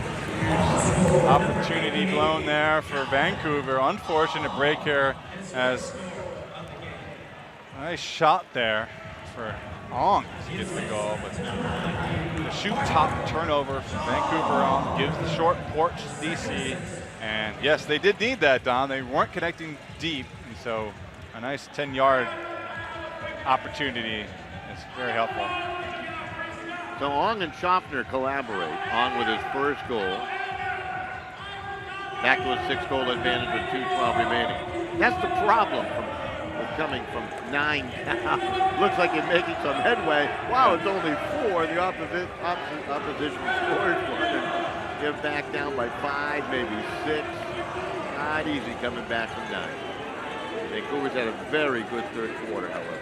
Got to tip your cap that they've come on back. Not hanging their head. No, I think they're fired up. Especially this guy, Knapp. Oh, ball there. The defense too good. Side. Side has a tough game Oh, today. And Knapp at the second hand black. Wow. Get it right back here. Savage. Field near side to Gale. Gale with its first 2 goals of the year here in this championship game. Don't get to shout the defense to the DC fans. They got the cowbells ringing on the far side.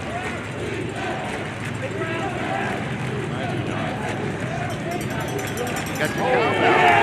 1-2 with another score as Knapp on the receiving end.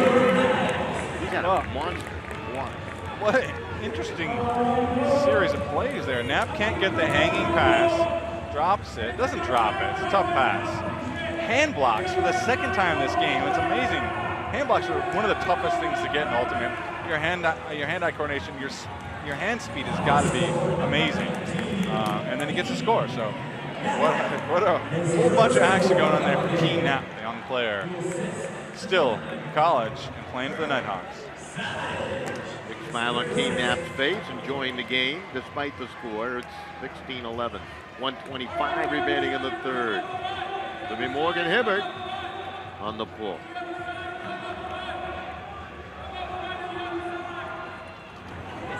Elemental Technology streaming a lot of live games out of Portland for us. The Major League Ultimate games are streamed through MLU Live. Thanks to Elemental Technologies, the company helps broadcasters and media brands stream video of major sporting events. 2014 FIFA World Cup. Learn more and check out careers at elementaltechnologies.com. The 50-50 disc incomplete. Schaffner just threw up that 50-50. It was Hibbert who knocked it down, and Hibbert might have got banged up. But he got poked in the eye. So hopefully Morgan Hibbert will be okay. Hibbert takes a beating. I've seen him get hit the turf in so many games. And looks like he's probably going to be all right, but he's taking a breather. Look at the Western Conference Defensive Player of the Year. Probably could have received some Offensive Player of the Year votes the way he played. He was that good.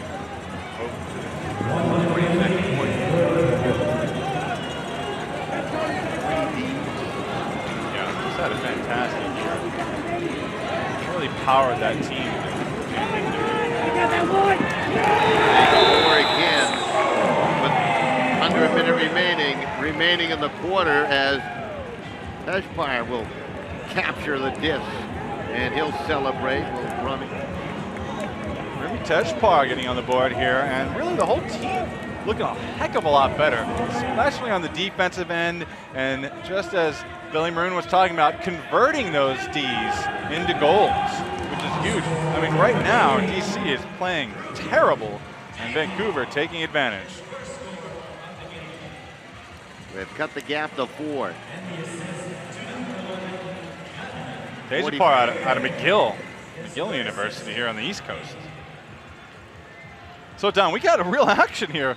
4 goals, that's nothing. I don't know how this game has gotten down to 4, but here we are. DC could certainly use a score here.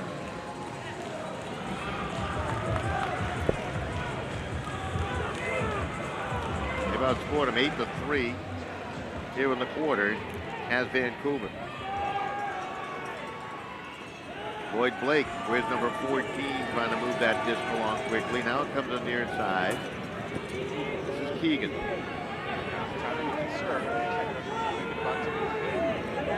Boy in the middle of the field. Remember, Pyle apparently out now with an injury, not on the field now with his own line.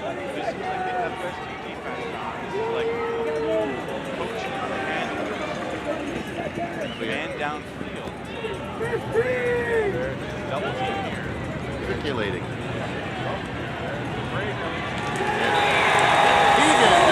And he'll score.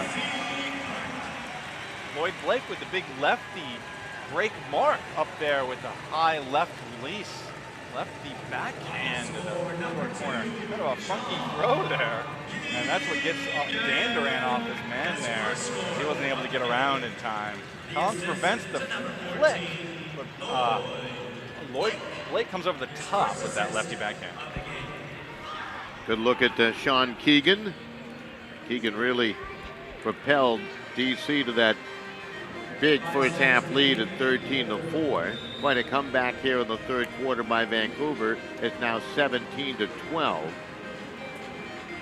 As How much time we got left here? 6 seconds, huh? Well, not a lot of time, but enough to get it downfield. So we'll see about the pool. Whether they'll put like a roller pool and try to give them more time to get the double team down there, or whether they'll go deep, in which case Vancouver will have to get to midfield and then, or thereabouts, and then try to chuck it into the end zone. That's Brian Marshall.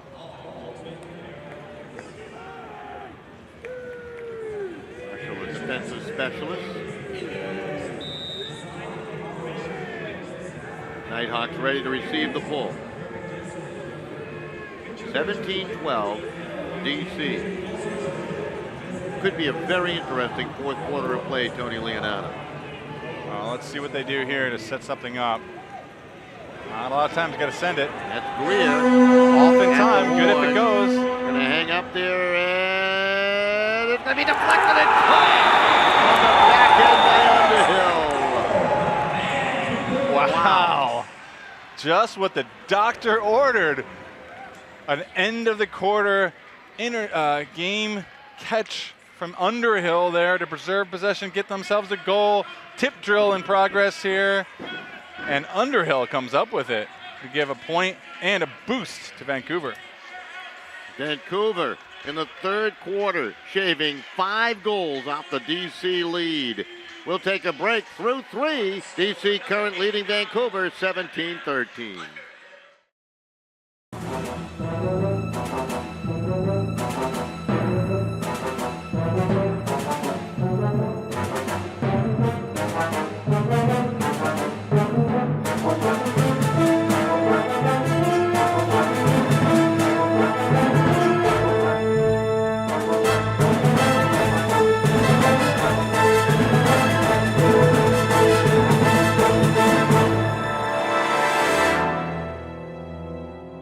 Hey, this is Art Shaw of the Philadelphia Spinners. This is Hanky, and this is Ben Laurie. This is Ben Fleming with the DC Current. This is Robbie Gillis of the New York Rumble. Just wanted to say thanks so much to all the fans out there. Thank you for a phenomenal season.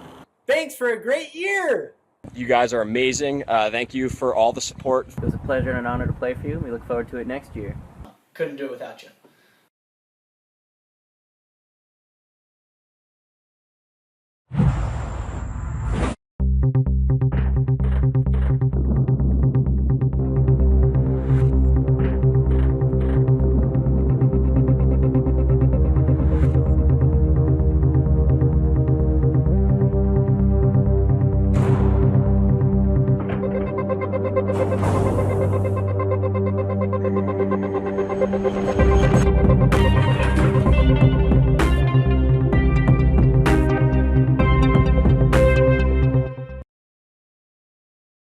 Just see, through 3 quarters of play, DC continues to lead Vancouver 17-13. You might call that 4-goal lead a slight advantage right now, the way Vancouver played in the third quarter. You're talking about one team chilling out a little bit, another team heating up a little bit. Your estimation, what do you expect here in the fourth quarter? Well, DC's got to find their rhythm again. They got to find their groove. I mean, they're basically, their defense has already given them a fantastic game in one half alone. It's up to the offense now, and the offense has not been playing well. You saw them really kind of, I got to say, they missed Kolek there. Kolek would have gotten them maybe a couple more points that last round.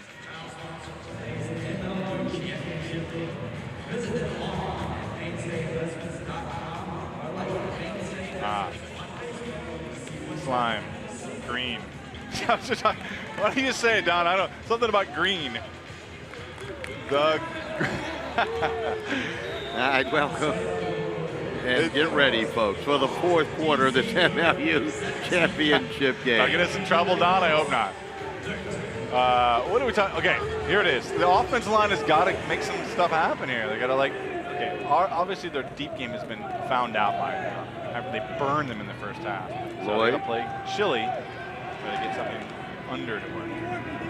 This is Wodak. Schubert up ahead, long on the far side. What's on trying to do with it? Comes on the dump back, shot up ahead. Wodak flicks it on down. It's going to be tipped. It's up the grass. Oh, that's a great defense. That is a defensive play of the game right there by Matthew Doyle. What's the ruling? I believe Keegan got banged up. Yeah, I think he's just a little hurt, Don. Whoa, this could be a double blow to DC now. One of their top players, Keegan here, who makes a fantastic bid to try to get that tip disc back. Instead, Greer with the layout. And they've got the disc, and Keegan's walking off the field. There's 9:21 left to go. They've had an awful first half, and Vancouver is fully in this game. Well, Vancouver's been a team that has faced adversity throughout the year. They were a few seconds away, really, from having their season end early on. And they won an overtime thriller. It united the team, and here they are in the championship game. Here in this game, they've been down by 9. They've cut it to 4. Got to give them credit. All the confidence for them, and their big man deep. And still alive as that disc was tipped. Tesserolo tried to give it a chase, just out of his reach. Wow. Oh, it would have been nice for Tesserolo there with the height advantage, unable to come up with it. And now DC's O-line without Keegan and without Cole. Again, they'll huck it downfield. Oh, nice read there. Absolutely. This is Doy. Count getting long, and he's forced to throw and then batted away a couple of times down to the turf. And things getting sloppy right now as Tesserolo again deflects it away on the defensive end. Wow, they're really missing their two main handlers, Kolek and Keegan now, as the less experienced Doy and Blake. Oh, Blake with the crafty move. Cut right in front of the Cowan pass. DC. That's Cranston. Timeout. So DC trying to settle things down here. 7:57 remaining in the fourth quarter. DC with the lead at 17-13. We'll take a break as we're on the banks of the Delaware River for the MLU championship game. Hey, this is Art Shaw of the Philadelphia Spinners. This is Hanky, and this is Ben Laurie. This is Ben Fleming with the DC Current. This is Robbie Gillis of the New York Rumble. Just wanted to say thanks so much to all the fans out there. Thank you for a phenomenal season. Thanks for a great year. You guys are amazing. Thank you for all the support. It was a pleasure and an honor to play for you. We look forward to it next year. Couldn't do it without you.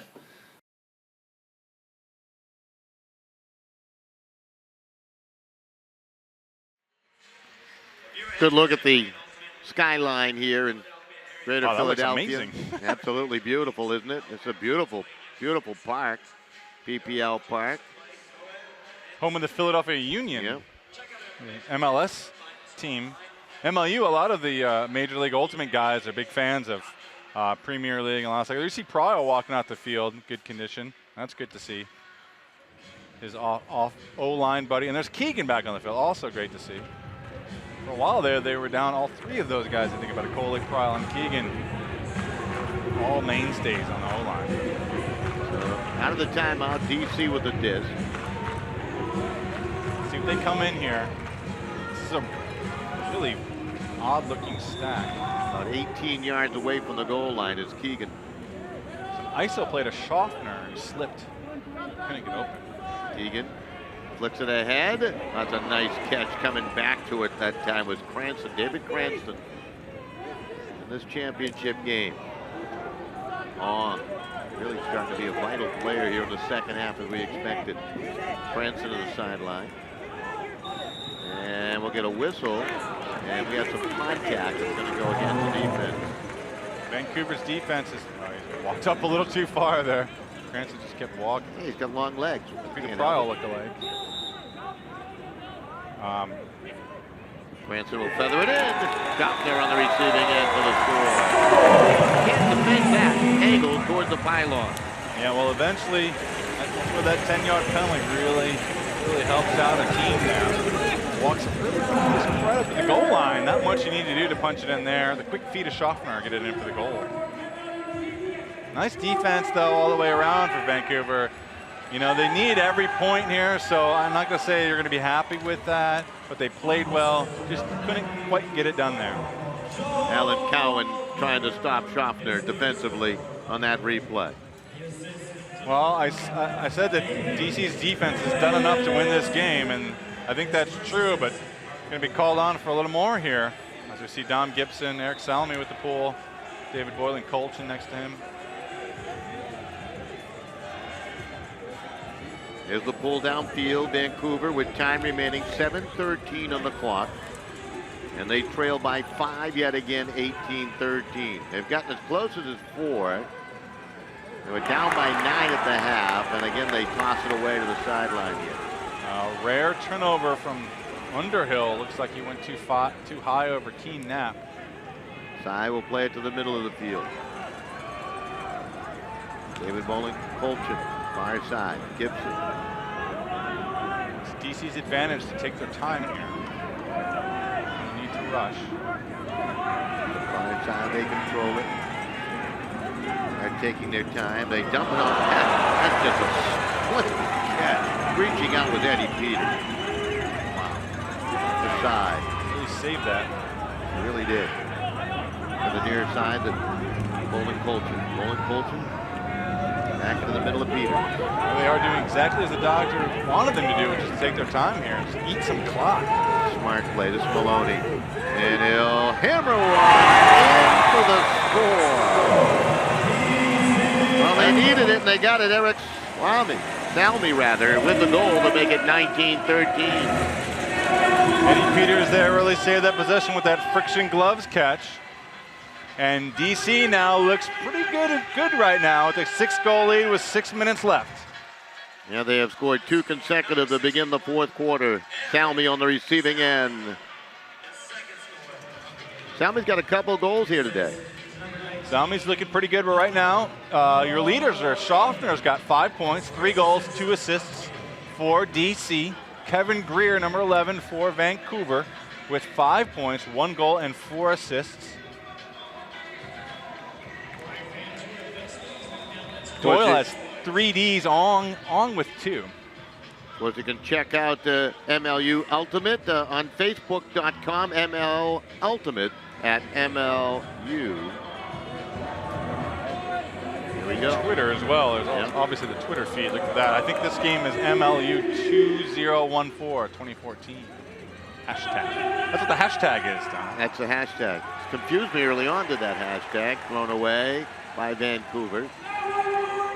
5:58 left.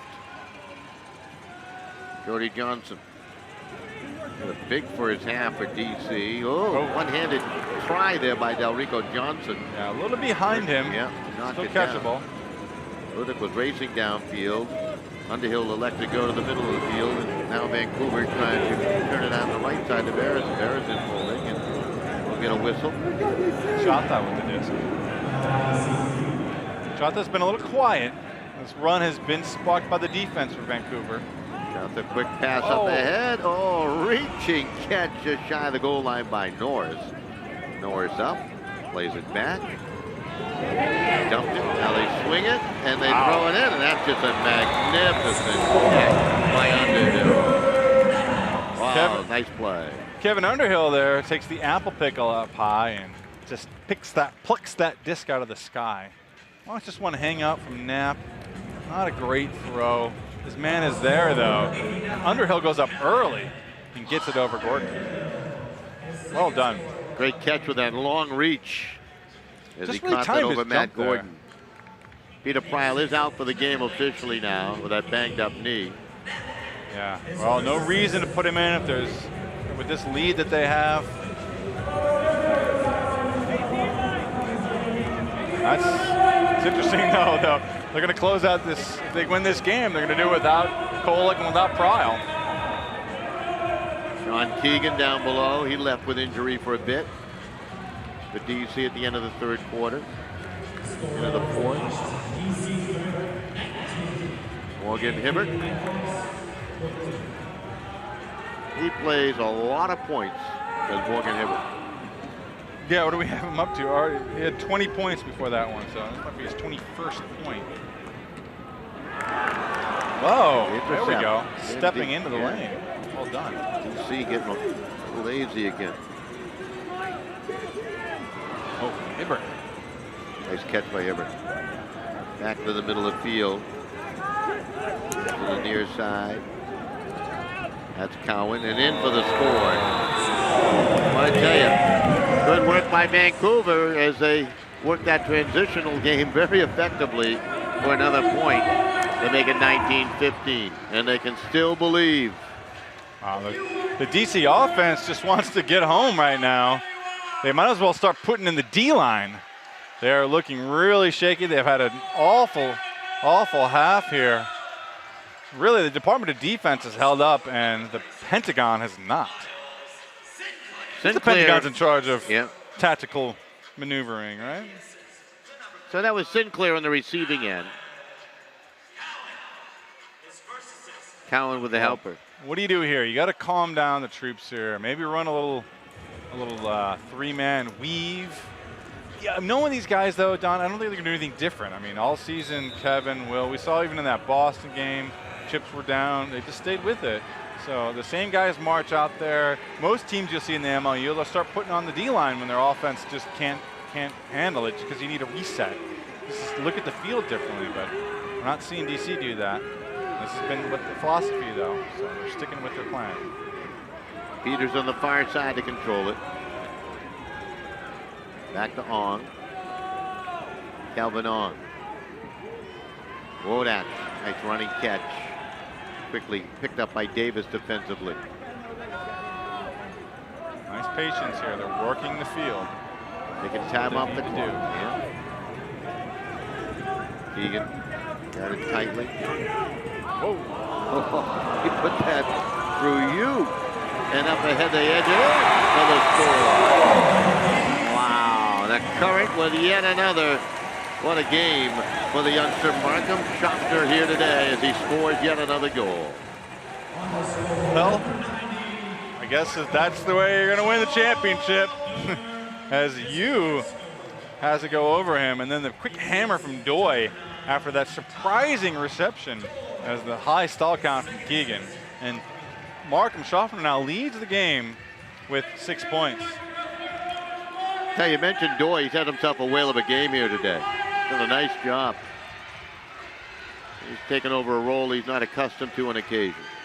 Well, here's the Department of Defense, DC hardcore out there. Connor Maloney, number 19. Eric Salmi has been pulling great all game, number 61. Salmi on the pull. Good strong pull. Beautiful weather conditions here for this championship game at PPL Park with just about 4 minutes left. Vancouver has cut the gap down to 5 goals, but time ticking down on them now. Carther's going to huck one downfield, and that's going to be ruled just outside the end zone by Wong. Able to get it in, and another big point up on the board is Underhill on the receiving end. Nicely done by Vancouver there. Chotha with a nice put there. Gets it ahead of his man, Wong. Wong tries to stretch this in the end zone. Good call by the referees. His left foot was down and not in. Wong quickly realizes and makes the stretch back out, and Underhill trailing the play, collects the goal. Well done. Underhill having a big fourth quarter with a couple of goals here. Friction Gloves is the official glove provider to the MLU. We saw that fantastic catch from Peters earlier on wearing those Friction Gloves.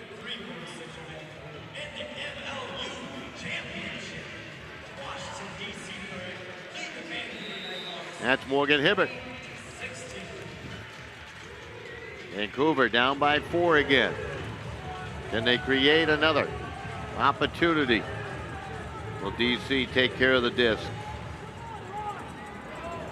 Defense hustling down for Vancouver. Going man-to-man right now. This is Doy. Back to Keegan. On the dump. Forehand flick. Sideline again. Looked a little dangerous, didn't it? Yeah. Wodak will play it on back to Ong. Had to go reach out to make that catch. Vancouver scrambling to try to get in the lanes here. Doy. DC playing keep away. Triangle passing attack right now. Fake of the puck downfield, a short pass for Ong. It's clear what the game plan is here from DC. Hold the disc. Don't even need to look into the end zone, but they will here. It's going to be edged in brilliantly. Oh, the defense knocked away at the last moment by Hibbert. What a terrific defensive play. Whoa, wow. Snuck in with his other hand. He talks to Keegan about it, says, no, I got that clean. Look, the last second there, Hibbert throws his body and gets his hand on it. Terrific play. Hibbert now on the huck downfield. You got two red-shirted Vancouver Nighthawks there. It's going to be batted away by Peters. He nearly let that hang up a little too high, but he did a job defensively. I don't mind. Listen, you got to take your chances. They don't have a lot of time here, so you need to huck it. I'm sure that was kind of part of the idea. Get the turnover and throw it deep. So you just needed to come down with that. Nice play by Peters to break it up. DC. Vancouver's jumping the lanes now. They're doing everything they can to try to generate a turn. Down under 2 minutes remaining in the MLU championship game. 20-16, 4-goal DC lead. And it looks like they got the numbers. Do it here. That's Blake Lloyd, and he'll saucer it in for the score. And that could just about do it as Mr. Wodach will capture yet another goal to make it 21-16. Wow, you really felt the air deflated for Vancouver. They put everything they had into that point. Hibbert gets the D, puts up a 50-50 disc, and just like all season long, who comes down with it? DC. Fantastic play from Peters and Wodach there at the end of it all to collect the goal. But really, it was the D by DC. Well done. It's been an amazing season doing all these games. I got to say, even the games that look like it's going to be a total blowout has come out to be pretty entertaining here. It really has. Good look at Keegan and Kolick down below. But yeah, you did a terrific job all year. You've taught me so much about this game of Ultimate. We're going to convert you, Don. You're going I am converted. I say it every year now. Yes, exactly. 1:42 left, 21-16. And Vancouver pull off a miracle finish here. Whoa. Oh, it's a great catch to the near side. The miracle hope continues. That's Greer is up. They'll throw on towards the back edge of the end zone. It will float and be caught by Chotha for the score. Chotha gets his teammates back there. Still some time left here on the clock. Plenty of time, really. 1:26. And quick timeout call from, let's see, I want to say it's Vancouver, but it could as well be DC. That's that throw by Greer again. A little contact. Chotha and Wong come up with that. Should we give him a half goal like they do in Absolutely. Hockey? Which sports do they get that half? Oh, I know what it is. It's blocks in basketball. Is that right? You can get like a half. Or not rebounds. Get a half tackle in football. Half tackle in football, yeah. Half sack. Yeah, that's what it is. There you see Gagandeep Chotha. You're going to see him a lot in the coming years. This has been a coming out season for this young man. Fantastic player. Yeah, Gaggy's going to be a good one, you can tell. Oh, yeah. Carries himself well, too. He's got the throws. He actually does have the throws. He's going to get a little more touch on them, and he'll be a great two-way player. Hibbert on the pull. It'll wobble here at PL Park and drift on down. 1:25 remaining on the clock, 21-17. We thought this might be a blowout at the half when DC opened up a 9-goal lead. With a long huck down the field. This is a crowd-pleasing catch right there by Grabowski. He'll play it on back, and DC on the feed from Cody Johnson. Well, finish what you started. Schaffner, the first half, with those beautiful pinpoint hucks, that low release and that beautiful backhand of his. Kind of lost the way a lot in the second half there, but finish what you started. Sends it downfield, and Doy collects the goal after Grabowski dishes it back. Nicely done. Schaffner with that big huck really broke that open there. Of course, we'll have our most valuable player of the game as part of our post-game show.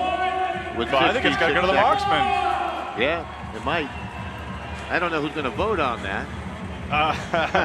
Well, I hope Nick Darling is listening. That's right. Nick will have the big vote, of course. 22-17 the score. Tommy Doy, certainly a big game today. Michael Schaffner has been terrific. And really, you could give that most valuable player award perhaps to the DC Current D-line for their play in the first half. Opening up a lead that's just too difficult to overcome here for Vancouver. That just is batted out of play. Gibson back there on the defensive end. Yeah, and that just an illustration of it. Yeah, there's Wong, goal scorer, leading goal scorer. Gibson was with him the entire way. No room for Wong to work there. And, you know, a distance he would have had, honestly. He could have come down with that, if not for that fantastic D from Gibson. Hey, that's the coaching staff of Vancouver prior to the start of the game. Out of the Western Conference, who's the most similar to what DC is all about here in 2014? Said, good question, don't have an answer. Yeah, that is a good question. They really have run away with the MLU here in 2014. Yeah, and they've proved that the East is certainly the better conference this year. Terrific versatility, obviously maybe more depth than some expected they had when you lose Kolick and you see a Prowl go down in the second half. And just the overall line of defense there, those defenders, all of them to a man, really well trained and hard playing and just great all the way around. Minor gets a body, not a lot of time left, but they call out a little shiver to the back there. Sorry, that's Maloney. Good look at Kevin Underhill, a big game today for Vancouver. Will be in a losing effort. He's out there guarding with Keen Knapp, who tried to pull his team back, and there's a long pitch down the field, and they'll finish it off with a score with 10 seconds remaining. DC will put up yet another as they begin to run away with things again. Well, the only way to say this, Don, DC destiny. Ben Fleming, great guy to get the score here after the injury, took him out of a lot of time. The referees are huddling now. This game is over, but it's only a matter of the clock now, as they will discuss how much time, 4 seconds maybe left. But the coronation is complete, as DC is going to take home the second MLU championship here in 2014. Well deserved. A team that was on a mission when the season began. The only blemish, a loss to last year's champion, the Boston Whitecaps, at Hormel Stadium in Medford early on in the season. They ran the table at home, had to overcome a gallant effort in the semifinals against Boston, really put forth a great effort, and they pulled off the win as that defense held Boston at bay in the final moments of the semifinal.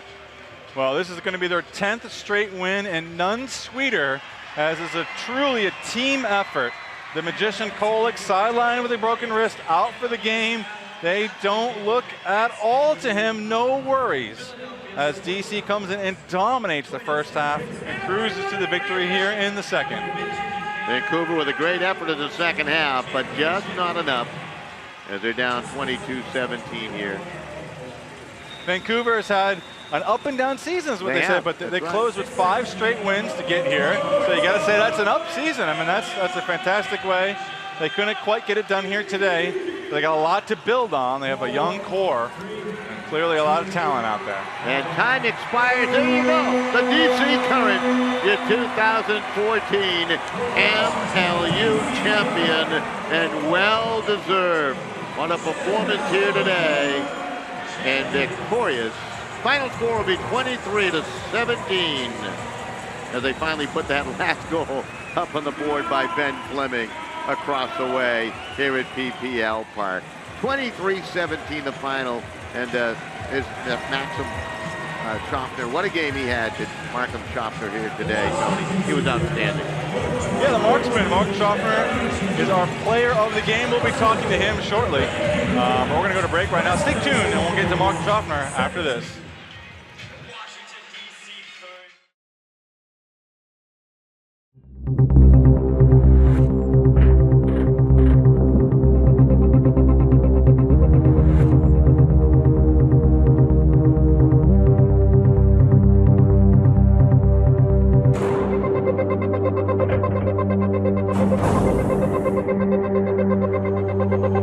Thank you.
Right back here. Good look at the MLU championship trophy across the way. And here in 2014, it will stay on the East Coast as the DC Current victorious. They brought a whole slew of fans from the DC area where they love their Ultimates, similar to the Vancouver Ultimate community, and certainly well deserved by the Current here tonight. Well, congratulations to all these guys. General Manager Mark Evangelisto, his team, Matt Dewhurst, and of course the coaches, Will Smolinski, Kevin Moldenauer. Let's go down to Markham Schaffner right now with Jeff Poster. Jeff, take it away. Thanks, Tony. I'm here with our MVP of the 2014 MLU Championship, Markham Schaffner. 6 points, four goals, 2 assists. Congratulations, buddy. How does it feel? Feels great. Feels great when people are throwing it as well as they were. It's not hard to do it. There's so much space on this field. Tom Doy was putting up dimes. Sean was putting up dimes. Just run around and catch the disc. Easy job. Take me back. Last season, you made it to the Eastern Conference Finals. You guys were really close. Came up just short. What was the mission from day one? I think it's simple. It's the same thing. You're just always looking to win each point, each quarter, each game. I don't try to take a season's perspective on anything. Just push myself as much as I can in the present point, anytime, on the mark, cutting. I think everyone on our team has that mentality this year. So even though the results were significantly better than they were last year, I think a lot of it is just the way things fall. We had a lot more confidence in ourselves and in our ability to really just play hard. You had a big game. We expected you to have a bigger role in this one. When you found out about Allen earlier this week, what went through yours and the team's head? I mean, it's brutal. He's the best player in the league, so you just got to step up and fill it. I think that our team is resilient. I think we're more than just one player, but it's tough. I mean, I saw the injury. I saw him break his wrist, basically, and it's really tough to see a friend, an ultimate hero, somebody you love to play with, go down in that fashion. But it was nice to win it for ourselves, win it for him, and go out and prove that we can. You ready to go back there next year? We'll see. I hope. It'll be fun. That was a good one. Again, 2014 MLU Championship MVP, Markham, the Ginger Cannon, Schaffner. Congratulations, buddy. Thanks a lot. Great game. Yeah. Gonna join the celebrate. Well, he worked in the Ginger Jeff Cannon. Poster down below with a very excited MVP of this MLU Championship game, Markham Schaffner. Certainly had a terrific run during the regular year with 41 total points. And what a game here today. He was unbelievable. Yeah, he really gave the team a boost in the beginning there with a couple massive hucks.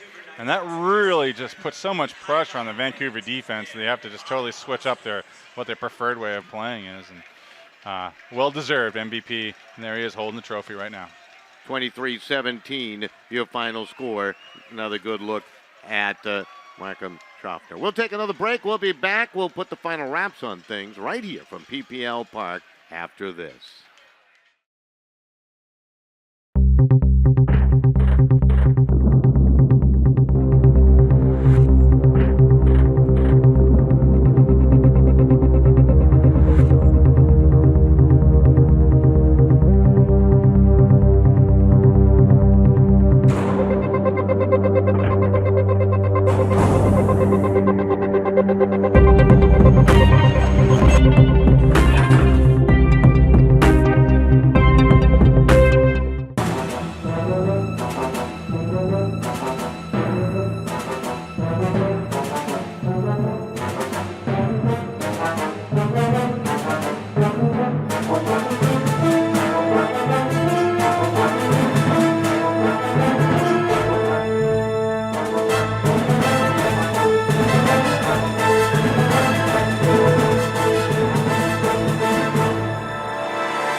This is Art Shaw of the Philadelphia Spinners. This is Hanky, and this is Ben Laurie. This is Ben Fleming with the DC Current. This is Robbie Gillis of the New York Rumble. Just wanted to say thanks so much to all the fans out there. Thank you for a phenomenal season.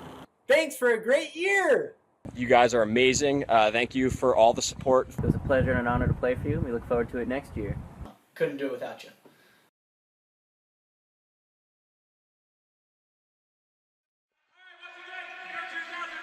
All right back here at PPL Park.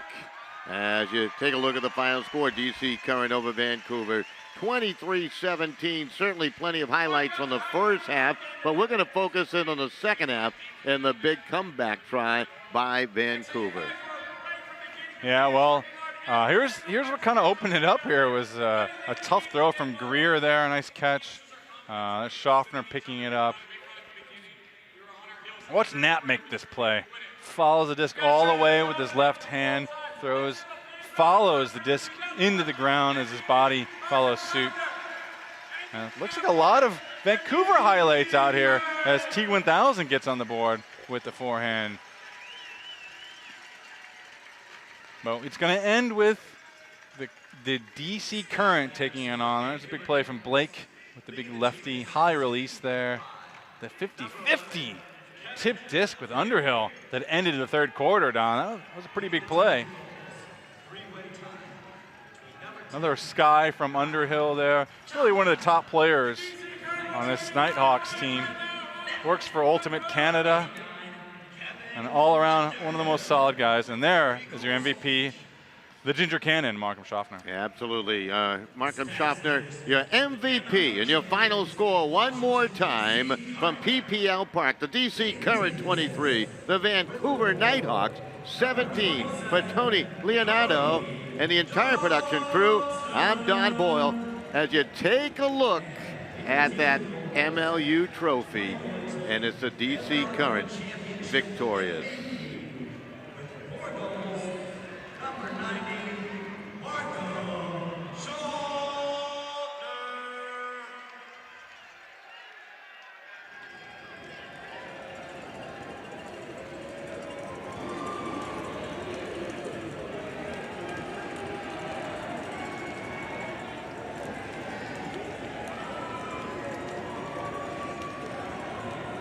So that's roll gold.